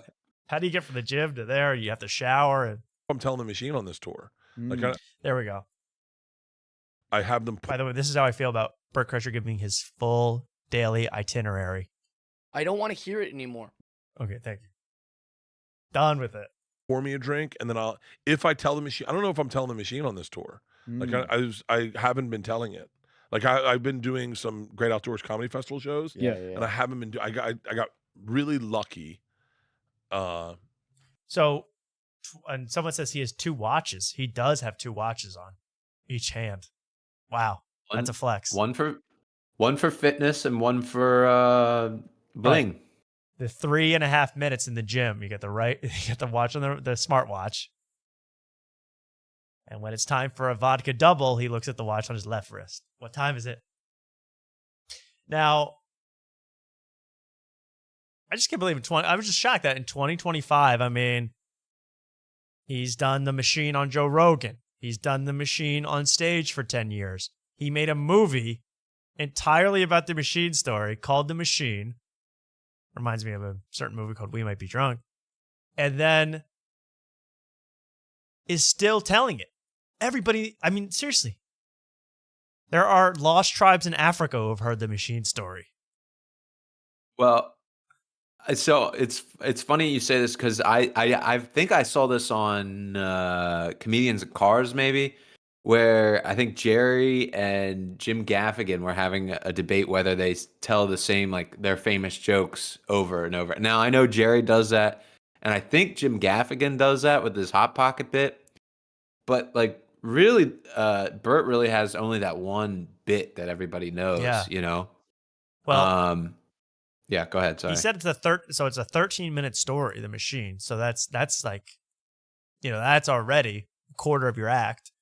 And then he's doing like, he's like even saying, I gotta have one joke about my daughter. I gotta have one joke about my wife. He comes up with material. It's like a formula. It's pretty easy. It's not difficult, but let's hear him. Keep going. This gets good. I think there's something else coming up that we want to hear. In that, like, I didn't know if I wanted to keep telling it, or I didn't know if I was like, I didn't want people to like be like, and and I got a phone call from Tracy Morgan.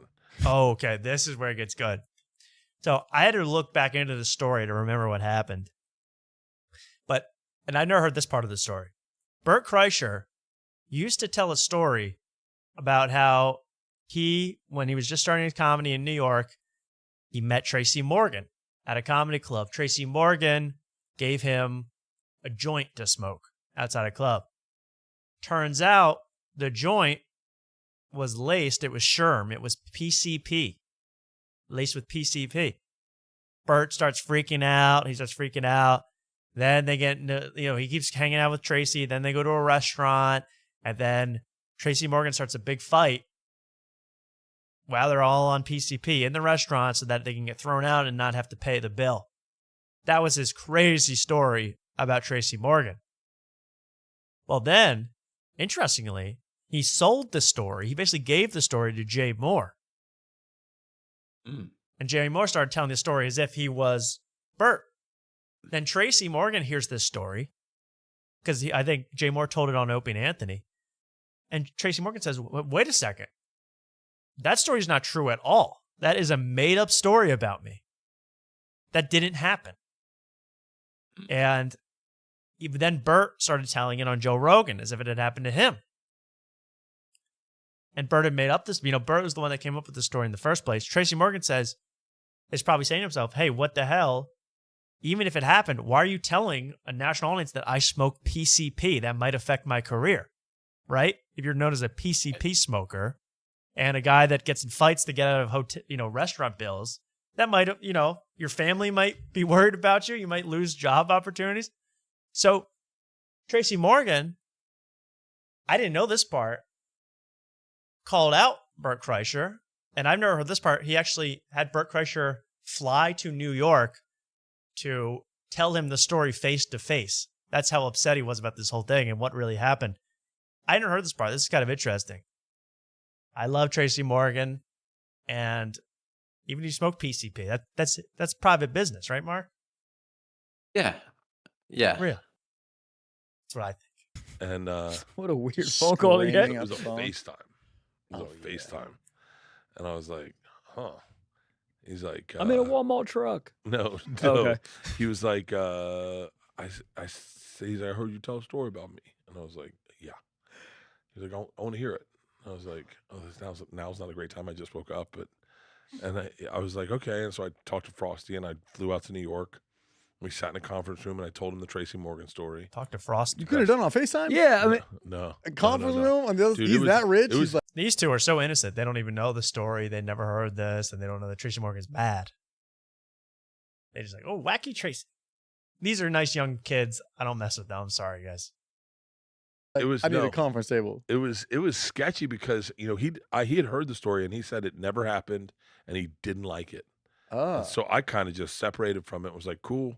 I was Right. like, look, we all have our recollections of whatever, and so I just Oh, kind of stepped back and was like, hey man, I'm never going to deny. Because there's things I remember in life. I sat next to work done graduating. Now I know that's true. Okay, so he's basically saying, hey, Tracy Morgan is lying and I am the truth teller, right? He's basically saying that without saying.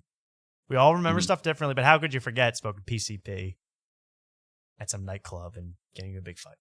Okay. Crazy enough. By the way, that if you see in the back wall, it says maximum occupancy, 69.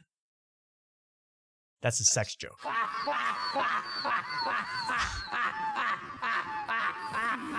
Okay, just so you know, Mark, in case you were thinking. Okay. This room doesn't look like the fire marshal would say 69 people could fit in it. You're right. Good joke. As is the talking bass from The Sopranos. That's also.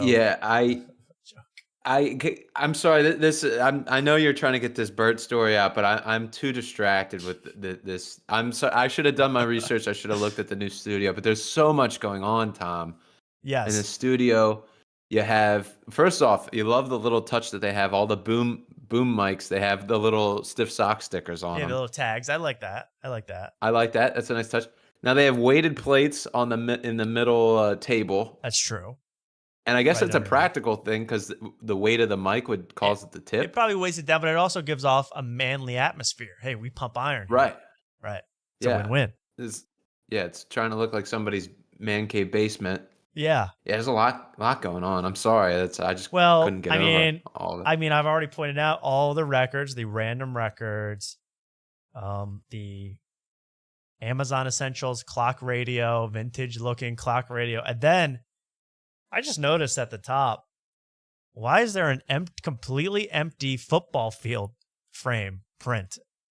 It's just like the field from above. You see that? Yeah, it's like a print of like a Tecmo Bowl. Oh, it's like a video game thing. Yeah. Right. I don't know. Tecmo Bowl usually has things on it. That's the thing. Yeah, right. It's But like it's an empty. completely blank. They have a basketball, some knickknacks. It's a lot of knickknacks, but I don't really get the theme. There's an ashtray, but it's really far away. It's quite an interesting space. You know what I hate? Because now I'm thinking about building my own studio. I really don't like the fake neon sign where it's like LED lights. Yeah, I hate And then that also too. in that you can see all the wires in the back, which is just I know it's hard to get. I always thought that I would like a real neon sign, but it's hard to get it to look good. And real neon's like crazy expensive, but Right. LED even, it's hard to get that to look good because you're right. It's usually wires and crap everywhere. But okay. Now we know the vibe. It's a man cave-esque Sorry. experience. It's man. Someone says that's man stuff, and I'm not gonna get that. I understand that. I'm not gonna understand this manly stuff. Okay, I'm not. My studio would have Dr. Odyssey prints everywhere, and the View stuff, and it would be a home for the early morning housewife more than it would be a studio for a man cave. I'm not going to go and perpetuate something that he doesn't want me to perpetuate. Sure. But if he calls me and says he heard about the story, he wants to hear it, I want him to hear it in the best way possible. Oh, I don't want to roll the okay. dice on a Okay. friendship Yeah. or working partnership of me and him working on a movie or a TV show possibly based on I want to be in control of that. So I talked to Frosty. In all honesty, we were going to do it. And everything in this show, like you have to know every single fact about comedy to watch this. Because like I talked to Frosty, I guess that's someone that works with Tracy Morgan. How would you ever know that? And the whole time they're going like, who has a background of a city as their podcast? Oh, Tim. You got to know it's Tim Dale. They never use a first name. They're like Shane, Tim. Yeah, this whole time when they keep saying Frosty, and I assume that's like Tracy Morgan's like alter ego, like K-Dot for Kendrick Lamar. You know what I mean? Oh yeah, it's like Slim Shady. That's I spoke to yeah, Frosty. that's what I was thinking. But I Right. guess that's not Tracy yeah. Morgan's evil side. Ari's storytelling show. So Could we were be. going to do it together. So I flew out to New York. I went to But see I want to hear this is his excuse, which I'd never heard this before. Maybe he's talked about this other places. But this is his reasoning why he thought he smoked PCP with Tracy Morgan, even though that's not what happened according to sources. Yeah. We had chickens and biscuits and eggs from Okay.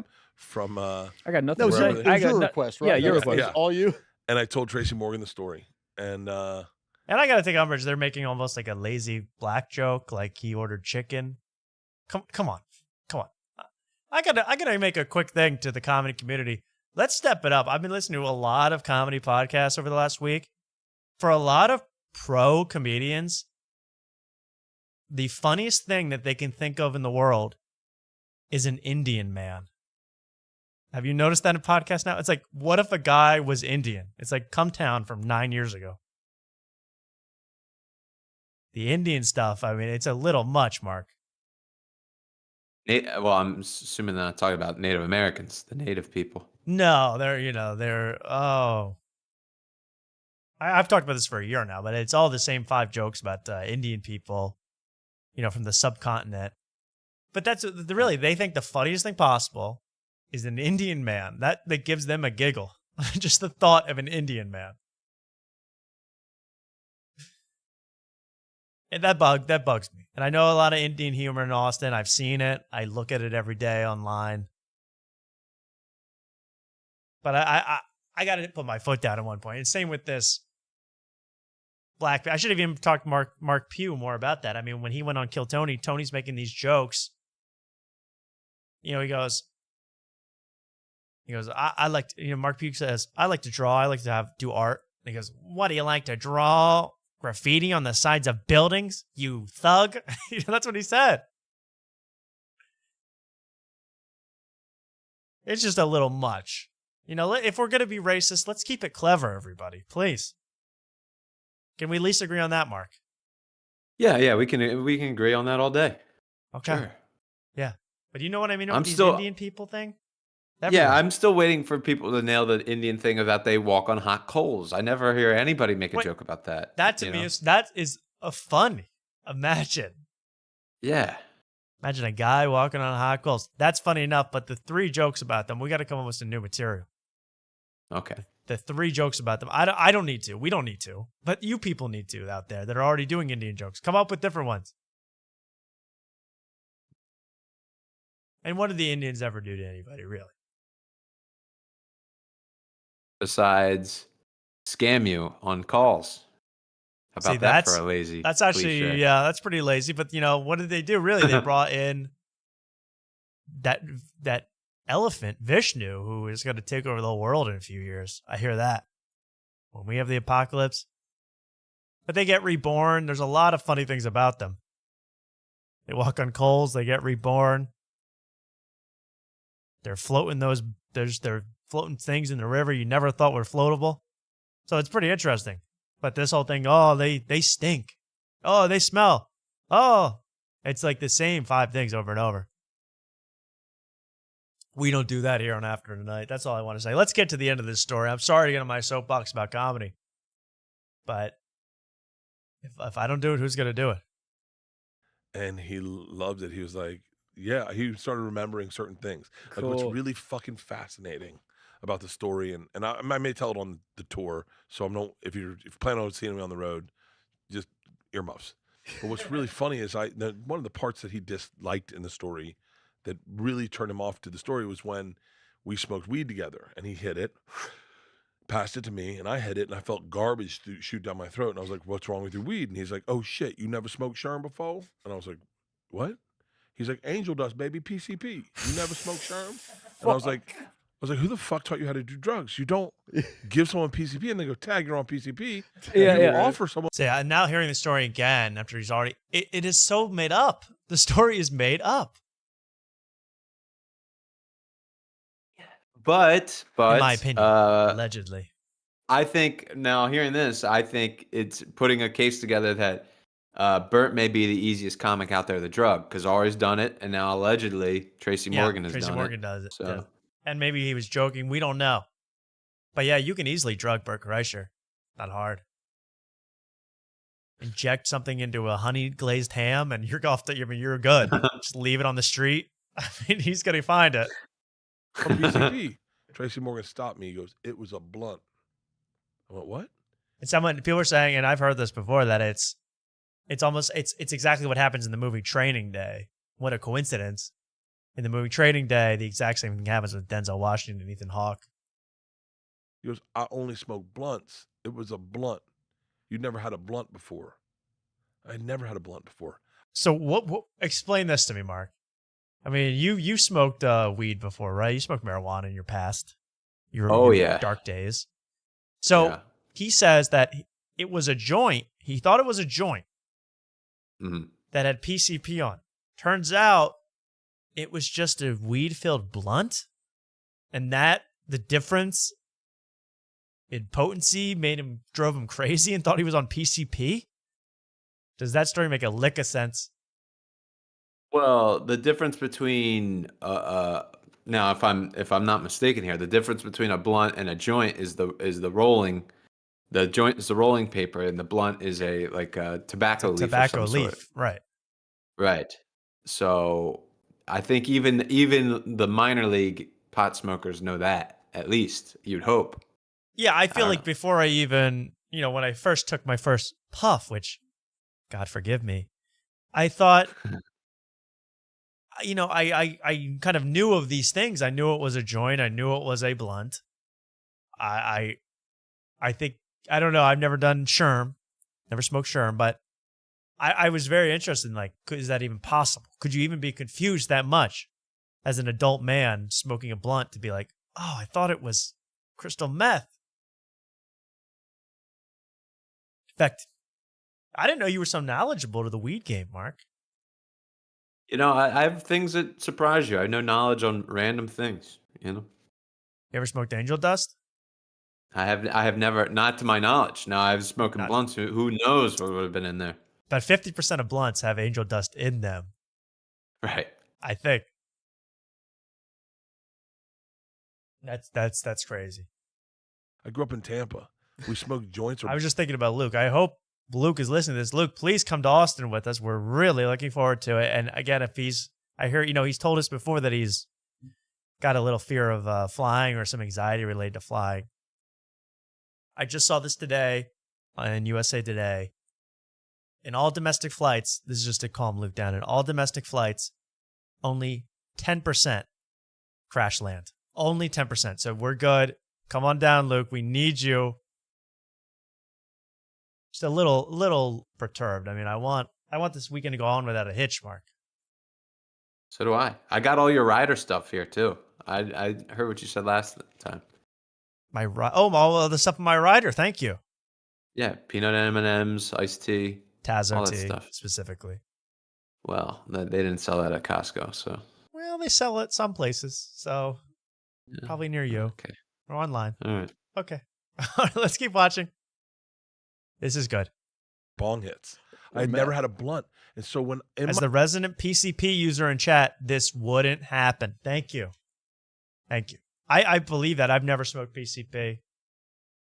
Smoked a few Woolies back in the day, but never PCP. My recollection of the story, it was this garbage weed that whenever I told it, I was like, it looked like it was rolled at a Molly Hatchet concert and passed around in socks for 5 years. And it was a blunt. And then when he said that to me, I went, fuck, it was a blunt.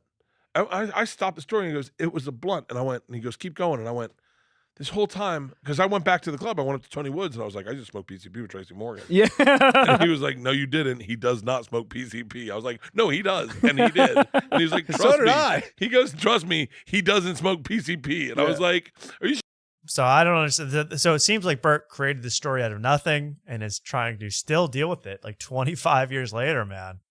That's why you don't make up these kind of stories. He's still working on it. Still kind of working out the kinks on this story 25 years later. It was a blunt, but then he immediately told someone he smoked PCP. And he was an adult when all this was happening as well. Yeah, he was an adult. He was in the industry. He was out of his 9 years of sophomore year of college. And then he went to New York. And then he got fooled by the classic blunt PCP trick. Crazy. And yeah, that is exactly, almost surprisingly, it would have been about the same timeline as that movie came out. Exactly what happens in Training Day. 1-to-1. Black guy gives a white guy marijuana that turns out to be PCP. A little suspicious. And did Tracy Morgan go, oh, Jake, you in for it now, Jake? Jake, where are you, Jake? Can't think of any other line from the movie, but remember he's screaming at the end? Never seen it. Must watch. I just watched The Departed. I'm getting to it. You're really working your way backwards in time. So get to Training Day because that's an absolute classic. Great movie. I love Ethan Hawke. Got Tuco from Breaking Bad in it. I could go on. Great movie. Ethan Hawke, so cool in that movie. So composed. You were rooting for the guy. But then you're like, oh, Denzel. He's so cool. I want him to give every white boy PCP. And I'd like to give every white boy a magical elixir that I just found out about. It's called Magic Mind, and Pete Holmes wants me to try it. Now, remember, we've been talking Magic Mind, Mark, for a while on this show. We tried it once. We both puked, got horribly sick. That probably could call a lawsuit, a Bert Kreischer style lawsuit. No, that wasn't true. I didn't get sick personally, but It tasted icky. And now this is the elixir. This is a little green bottle that, you know, Rick Glassman promotes, Pete Holmes promotes, Brendan Schaub promotes, Brian Callen promotes this stuff. And we've been on this thing about it being a cult for a while. King Kong ain't got shit on me, thank you. We've been talking about this product for quite a while, and it keeps getting more and more cult-like. Every time I see a video, Pete Holmes is like wearing robes and has a full beard, and he's, you know, proselytizing about Magic Mind. And watch him at the very beginning of this ad. I had to screenshot this because they just show up randomly in my feed now. Every ad I get is Magic Mind because I looked it up twice. And I'm kind of happy because watch this. And I don't promote this product. I don't want you to buy this. Don't buy it. And don't use promo code AFTERS at checkout. Here we go. Check it out. You should be doing. And the music is insane. Yeah. I mean, even the first. Does that sound like a product? Like, you ever seen them with McDonald's? You have to do this.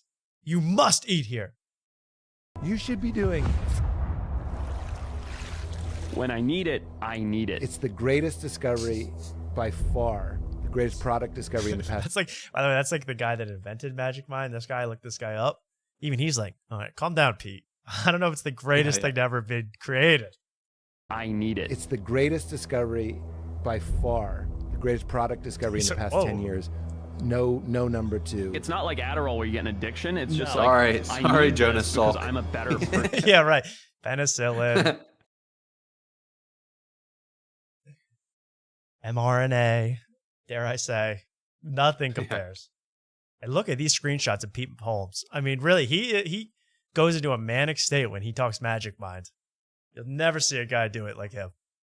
Bulging eyes.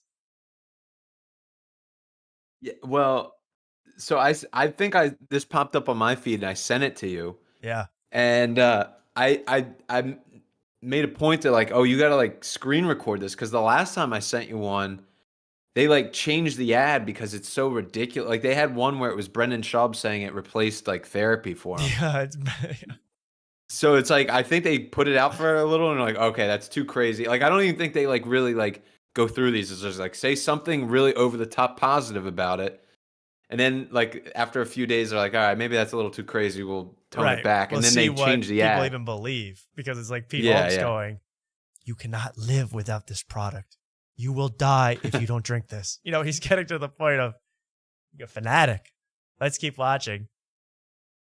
Do the Magic Mind and like, I swear. Release all the anxiety and then focus. It's a healthy alternative where Adderall's going to have a shelf life and you're going to have crazy side effects that aren't good after it. Magic Mind's more of a focus, healthier way of doing it. It's just and this, I'm the peak example of mental clarity and focus. Brendan Schaub, everybody. Glad they advertised with him.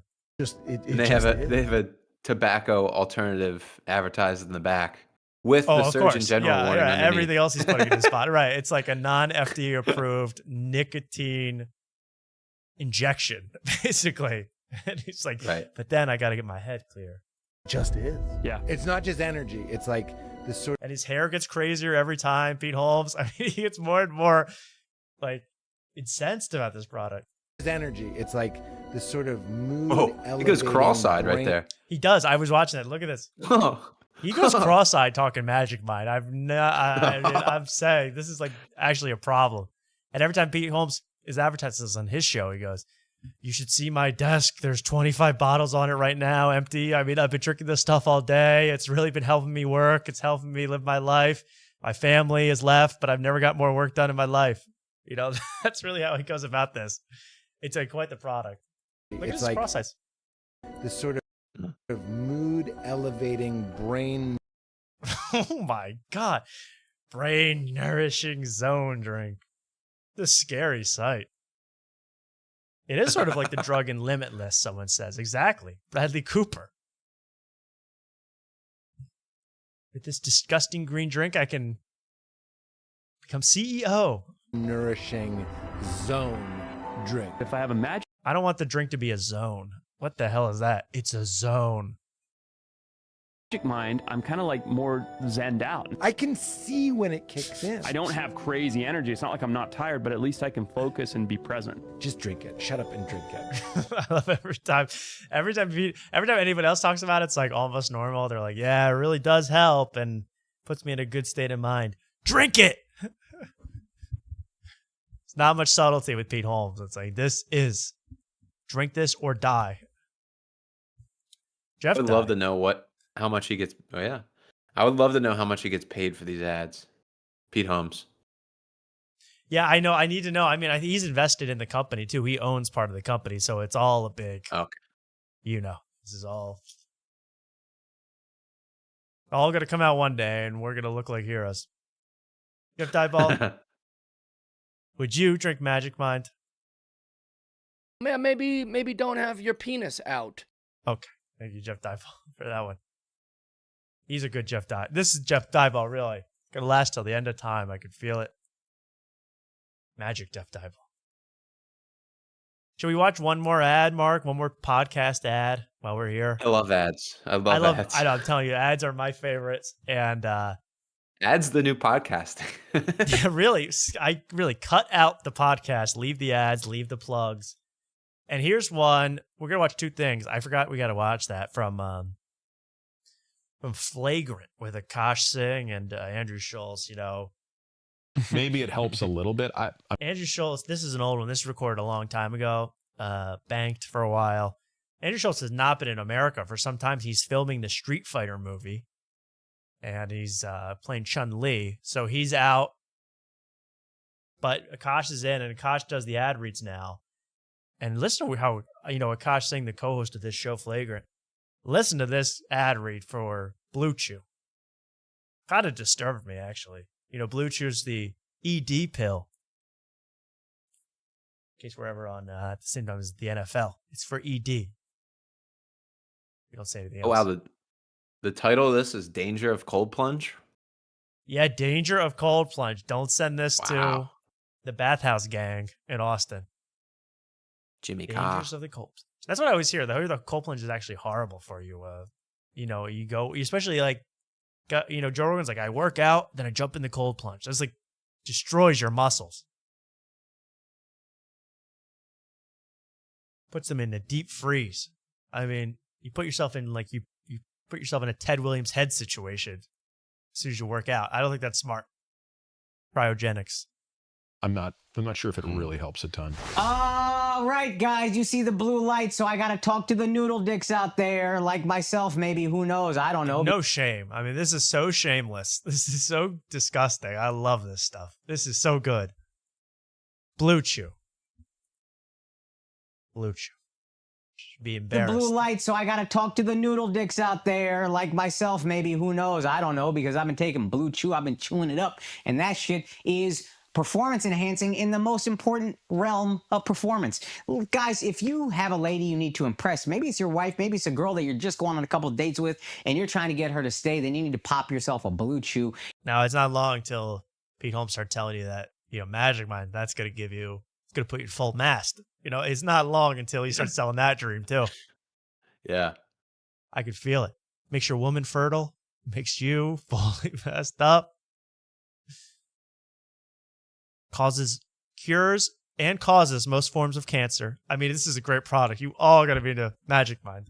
And perform at your peak, guys. You see that blue light? That blue light don't fuck around. They've been sponsoring us since year 1 of Flagrant. We're in year 7 and we are still rocking with them. Get it? Oh my God.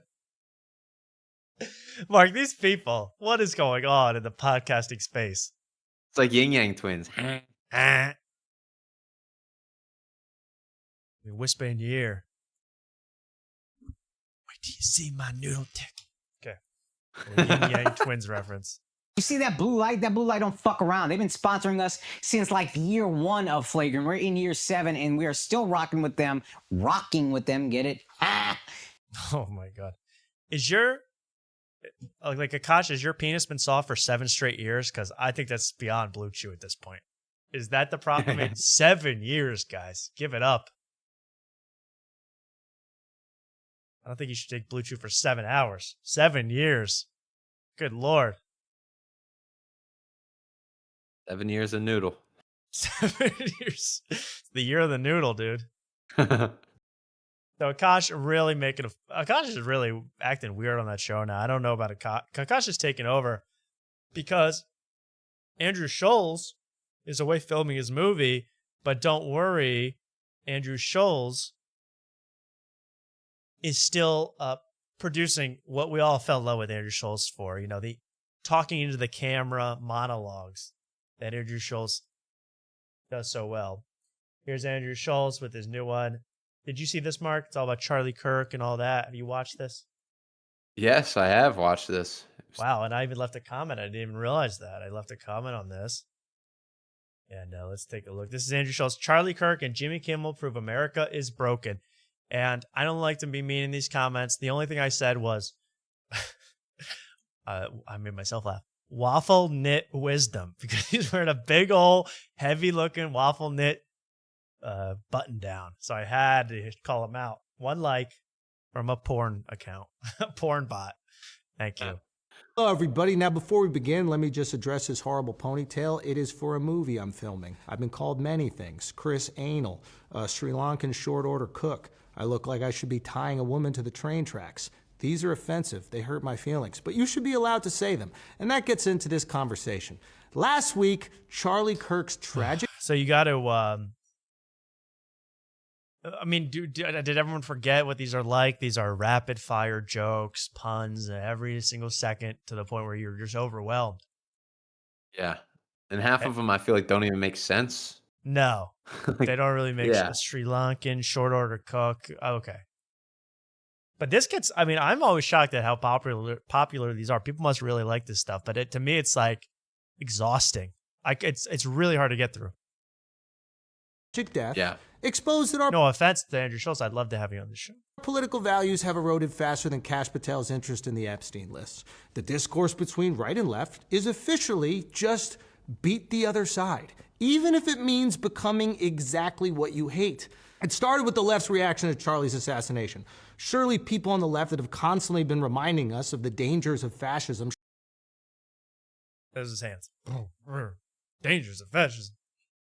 And he's really going to give it to us now. You know, that waffle knit shirt is giving him power. I can feel how heavy it is from here and how hot it is from here. I think he's in a unair-conditioned hotel room in Riyadh right now producing this about freedom of speech in America. So thank you to Andrew Schulz for keeping our freedoms alive. Surely they would condemn the assassination of a political opponent. No. Many of them celebrated it, like Charlie Sheen on World AIDS Day. And that's just about as fascist as Putin's pierogies, which is not only a food, it's what he calls his housekeepers. Now, I've heard people say, well... I don't even get that. Yeah. Putin's pierogies? I didn't get that one either. Because it's alliteration? It's the same letters? Putin's pierogies. Yeah. And what is pierogies? They're Polish. They're not Russian. Maybe they are, but they're mostly Polish, right? Polish. Yeah, that's what I thought. Okay. Technically, that's not fascism because the government didn't assassinate the political opponent. Wow, nuance. I'm glad the people that called Sydney Sweeney a Nazi for wearing jeans learned what that is. Now, for the record, just because her bra size is SS doesn't mean she's Goebbels. Now, it wasn't just the left. It's actually getting... Jeff Dyball, should I keep doing this? Because this is really getting on my nerves. What if tomorrow Al Sharpton gets shot? Okay, I better keep playing it. You're right. Just in case that happens. Just in case that happens. The right, the party that ended cancel culture, the party that is keeping free speech alive, surely they maintain their values in the face of tragedy? No, they folded faster than a pair of Peter Dinklage's dungarees. Jimmy Kimmel folded faster than a pair of Peter... It's just like That's... words. Yeah, well, he does two the pierogi, the Putin's pierogies, and Peter Dinklage's dungarees. It's all alliteration. It's all just it's a trick. It's a trick. You know. Yeah. If at least when Mark Norman comes up with this stuff, it's off the top of the dome. This is tightly written, tightly produced, and it's meant to confuse and confound you. People are saying the shirt looks nice. I don't have anything wrong with the shirt. It's nice. I mean, it's a lot of waffle, a lot of knitting. I would never wear this shirt. I think it must weigh 50 pounds. I know you think it looks comfy. It's not moisture wicking. Okay, the sweat is just absorbing right into those waffles. Who, for anyone under 50, is a late-night TV host. And for anyone under 40, late-night TV is how the pharmaceutical industry gets your uncle hooked on opioids.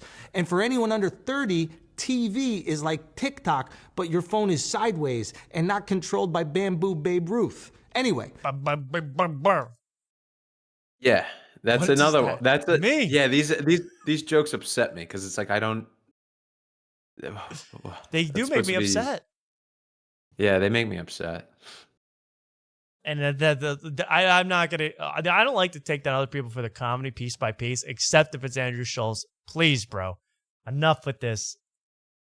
And that joke had worn out to death. If you're under 50, comedy is something you do when other people might get insulted. You snowflakes. Jimmy's show is taken off the air because he allegedly made a joke about Charlie. I watched the segment. You watched. Oh, and he's on a first name basis too, by the way, if you didn't know. Yeah. That's powerful. Powerful shows.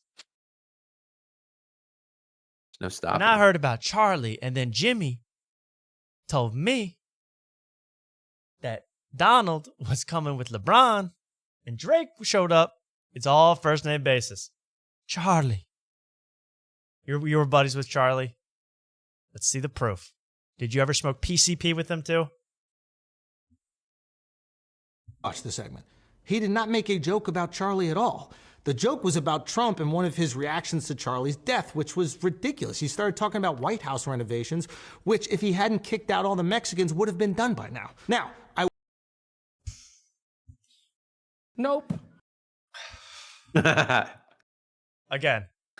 I mean, there used to be a famous guy, Mark, in the comedy scene who we used to joke about, make fun of their act for this very joke. 8 years ago, 6 years ago, whatever. If the Mexicans weren't building the wall, they would have been done by now. You know, everybody's heard that 10 billion times. All right. I hate doing this, but we're over 3 hours. I'm going to take it down. I will say Jimmy did spread misinformation about Charlie's killer, saying that he was right-wing. I don't know how right-wing you can be if your girlfriend has a cock. We'll have to ask Lindsey Graham about that. Rumor is he likes devouring a devious bull-nosed cock. Now, in all seriousness... And then he does this thing with the C word, I wouldn't even say, where he says it like that, and it really just is meant to disgust you. Okay. He says it twice. Yeah, really. he says it again, too. He'll bring it out again for comic effect. I'm pretty sure the only thing leaning to the right in that relationship was his girlfriend's big salty cock.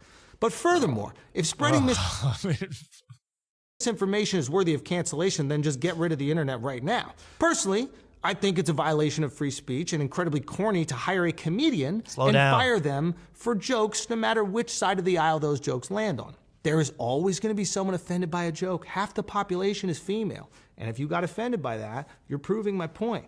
If we set a precedent... Whoa, wow, whoa. Damn, he just broke through to me because I did get offended by that. Ah.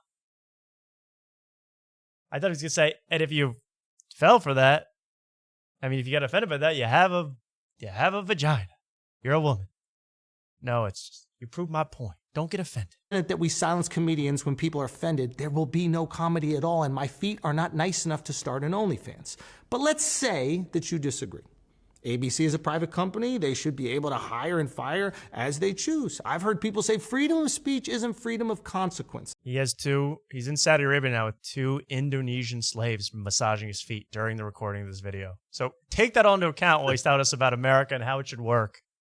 And how it's what's fair and what's free speech and what you're allowed to say. Boy, oh boy, the Saudi Comedy Fest can't come soon enough, man. I'm telling you. And that is fair. But is ABC simply firing an employee over a joke they didn't like? Or Is it Trump's FCC chair, Brendan Carr, going on a podcast the next day saying Jimmy Kimmel should be punished One and more saying joke. we can do this Give me a the joke. easy way or the hard way, which is what Tyler Robinson's girlfriend said on their first date when she whipped out that vindictive, conniving cock with salt all over it Himalayan. Well, oh my God. Said that word 4 times now. Yeah, he said that word 4 times, and then I wish I could rewind. This one he goes, salt Himalayan. What was that?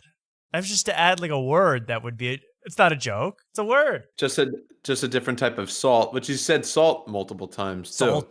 Salty, Himalayan salt. I don't get what this guy's doing, and I don't get the. He's the truth teller of our times. You know, when he gets in front of that vertical camera, we all better listen. I've never understood that. I don't know who he psyoped into believing all this. Get away from that. I mean, that was gross. It's been gross. Well, while we're doing all this sort of stuff and we're winding down here. Well, you know what happened immediately after? Nexstar, one of the largest... he's got to get into the news. Okay, here we go, Mark. Someone that had a much better take, and I thought a take that I can agree with. It's Jeff Dye. He was on, on Gutfeld. He was on Gutfeld talking all this, well, everything's been going on in America. He was also on the Piers Morgan show with Adam Friedland. I couldn't believe I saw Adam Friedland and Piers Morgan and Jeff Dye. And who was the other guy?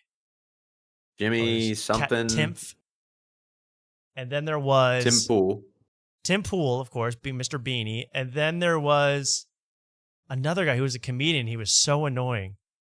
Yeah, it was Jimmy something. I never heard of him before. Yeah, It was I'd heard his Jimmy name, but I had no idea what he ever Vogel did. Gang or something like Yeah, that. I forget. Vogel sang. Yeah, that was another Vogel one. sang, yeah.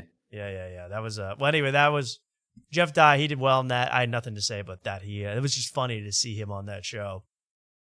But then he went on Gutfeld, and I thought this was just funny. Come on, The same Jeff, if you're watching this was funny.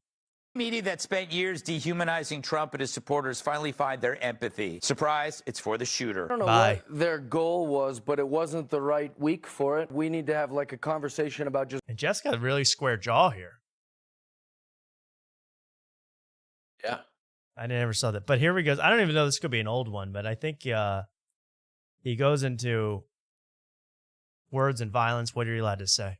Words and violence. We're saying to ourselves, like, well, no, but some violence is okay, and some things are okay. I remember when Columbine happened, like, the nation stood still. And then after a little while, it just became normal. You just would go, oh, school shootings, that's a thing now. You might not have liked him, and you might think, oh, good, I'll post online that it's good that he died. But what if it's your guy? What if tomorrow... Here we go. Oh, there's one of Jeff Dye's sayings. What if Al Sharpton gets shot? But here he goes. He's going to say, what if? You know, hey, this time it was Charlie Kirk. You might have not liked him. What if next time it's some super influential, famous person that gets killed that you like, such as... that he died. But what if it's your guy? What if tomorrow Al Sharpton gets shot? What if Kamala Harris? What if Trump gets shot at again? What if Joe Rogan? What if it's me? You don't want to... Okay. Oh, Jeff. You're putting yourself in some lofty company, man. Kirk, Sharpton, Kamala, Trump, Rogan, die. It's so interesting how many people feel the urge to comment on a cowboy hat. So I hope there's no threats to Jeff. Probably Jeff Dye has gotten death threats. That's how horrible it is out there for saying whatever he said. So I hope that's I hope he's okay. I hope there's not getting any credible threats, because then I'd feel bad. Any comment, Mark, or you're gonna stay silent on this one? No, I hope the best for Jeff, and there's no situations at any of his shows, you know. Yeah, and that's not a threat by us saying, "Oh, I hope nothing No, happens." no, long live Jeff Dye. Long live Jeff Dye. Yeah. Absolutely. But I like comparing himself. What if it's, you know, they did it to Gandhi and Martin Luther King. They could do it to me, Jeff Dye. We're going to see what happens with that. Yeah, the Saudi Comedy Festival in full swing. You know, it's really going. It's about to start in just a couple days. It's really getting hot. You know, Tim Dillon kicked off. But not only that, which I think is interesting because that's kind of like it turns out. Yeah, you're not. He got fired for saying they have slaves in Saudi Arabia, which they appear to. But you can get actually fired for the stuff you're going to say about the festival. So I'm surprised no one else got fired, and I'm surprised. I guess they've all been keeping on their best behavior for the Saudi royal family. But I wonder if they're going to be able to, you know, keep up their clean, Saudi-approved act while they're on stage. That's where it's really going to be interesting. Yeah. Could you imagine they get heckled and they have to go off script? Oh my God! Yeah, there's no way. Not even Andrew Schulz is doing any crowd work there. It's too frightening. Right. Yeah, someone heckles you. I mean, honestly, I got a bunch of comments from the Saudi prank call. I was not going to reply to a single one. I say, leave these guys alone. Leave them in their land to do their own thing. I'm sorry I ever called. You guys are going to chill. I even got a comment from a Saudi Arabian rapper. And he said, what did he say? Called me lame or gay, something like that. But he didn't like it. He didn't like it. But you can get stoned to death for being lame in Saudi Arabia. So I'm not going over there anytime soon. Being lame is not approved. So it's going to be really interesting. You know, I also saw Tom Brady doing a flag football tournament in Saudi Arabia. He's lacing up the cleats for that one, Mark. Yeah, Tom Brady's doing it, and then I thought the bigger headline is actual real NFL player not that Tom Brady isn't, but he's out of the league. Yeah, current. But Saquon Barkley's going over there. Really? It's come on, dude. The Birds are 3-0. You really gonna risk this? Yeah. I mean, I'm sure it's after the season, but still, he's still, on contract. You know, God smiled on the Eagles last week. You know, if he goes to Saudi Arabia, who knows what's gonna happen? He doesn't want to anger anybody. Not gonna help. God perpetually smiles on the Philadelphia Eagles. Don't get that wrong. Go true. Birds. Go Sirianni. Sirianni might be the most blessed man I've ever seen. What a horrible coach job at the end of that game, man. I thought he did terribly. Calling timeouts so unnecessarily, Nick. You should have lost that game, but congratulations. I'm excited for this team. Who are they going to spit on next? Who are they going to beat next? Yeah. It's going to be fun to watch the rest of the way. This week, it's Baker and the Bucks. Ooh. That's kind of a trap game. I could see the Bucks winning that game. Yeah, the Bucks aren't horrible. We all love Baker. Also, I'd like to congratulate myself. I did win both my over-under MLB win totals for the year bets. I have completely cashed. Phillies over. That cashed. Nice. And Chicago White Sox. I bet the over on their win totals. And they got 57 wins this year. So they beat their win total. Thank you. I'll be spreading that money around to you people. The chat. As we get ready for playoff baseball. I cannot wait. Oh, yeah. Best time of the year. Besides this Friday when I'll be on a flight, possibly with Luke, to go to Austin, Texas to meet up with Mark Wellborn this weekend, Mark. Just give something I haven't heard of. Give a little sneak peek to the people what we're going to get up to this weekend. And then next week it'll be fun to recap the wild adventure. Well, I got a lot of things that we can do, but I don't want to take over everything. I feel like there's a spot where I think Alex Jones goes on a morning hike. Now that we want to get up early in the morning and go try to find Alex Jones in the woods. Probably.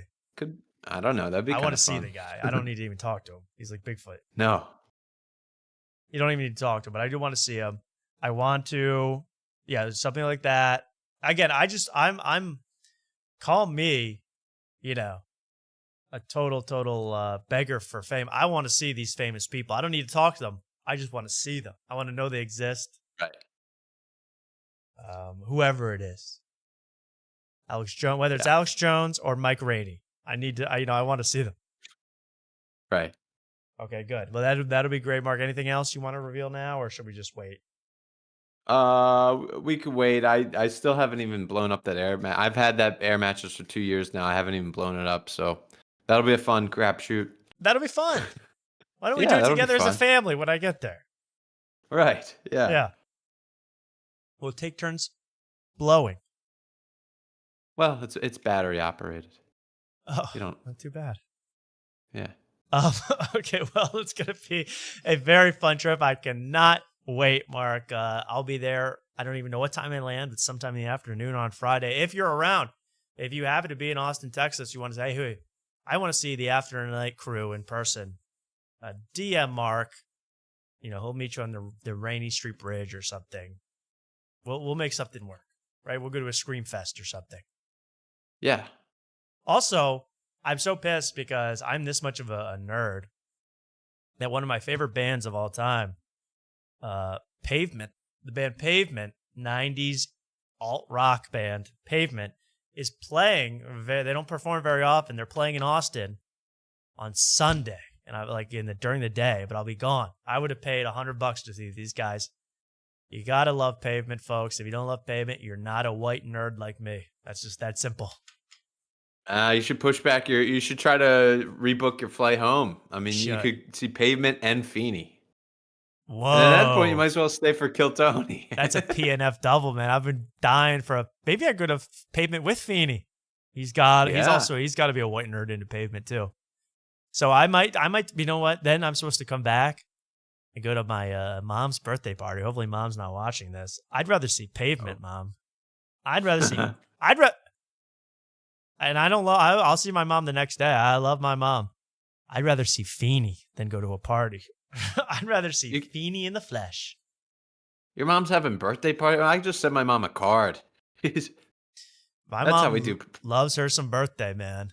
But you know what? Okay. It's not. The only problem is come up with a gift for mom, because you really. What do moms like? What is your mom like, Mark? I haven't even got a present for my mom yet. What should I get her?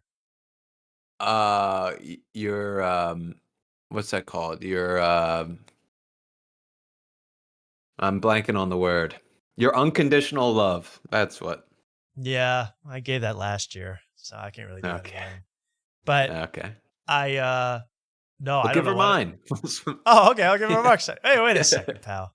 But I tell you, she's a lovely lady. So I can't skip. I want to see Pavement so bad. I want to see Feeney so bad.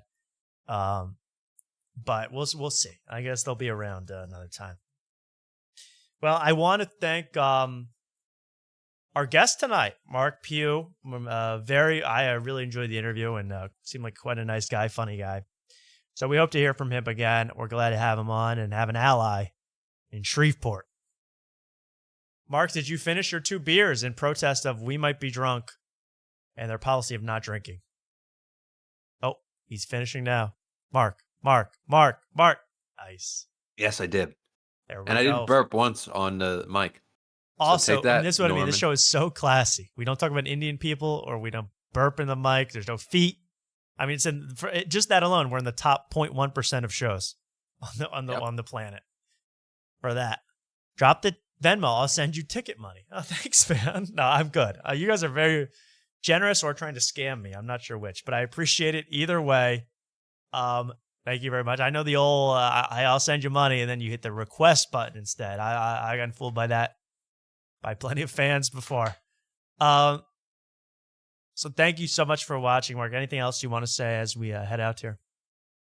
No, absolutely not. Tom, let me know if there's anything special you want to see or do other than bathhouse and poker. So, All right, perfect. I cannot wait, Mark. I will see you. Are you picking me up from the airport? well, I'm getting my private driver to come pick you up. Oh, okay, good. I'll have a sign. Take you and- straight to the comedy club. Oh, good. Okay, and I'm staying at some kind of Yeah. comedy condo too, I hope.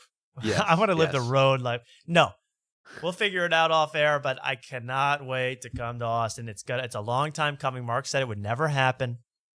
So here we go, and it might still not. Let's see what happens, but I'm going to be there, Mark. Have a great rest of your week, everybody, and we'll see you later, Mark. Bye-bye. Good night. Good night.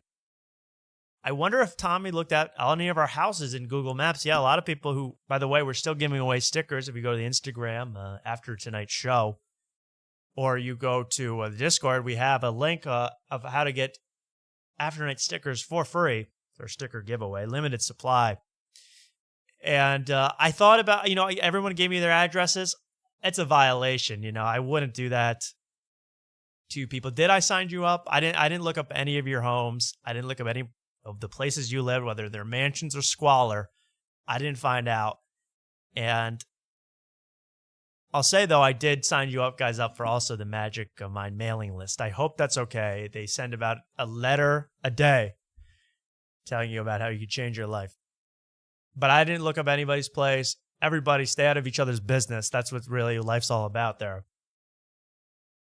And, thank you to Mark Pugh, of course. We already said that, but that was fun. And we hope to have plenty of other guests on. Ben Avery hurt himself.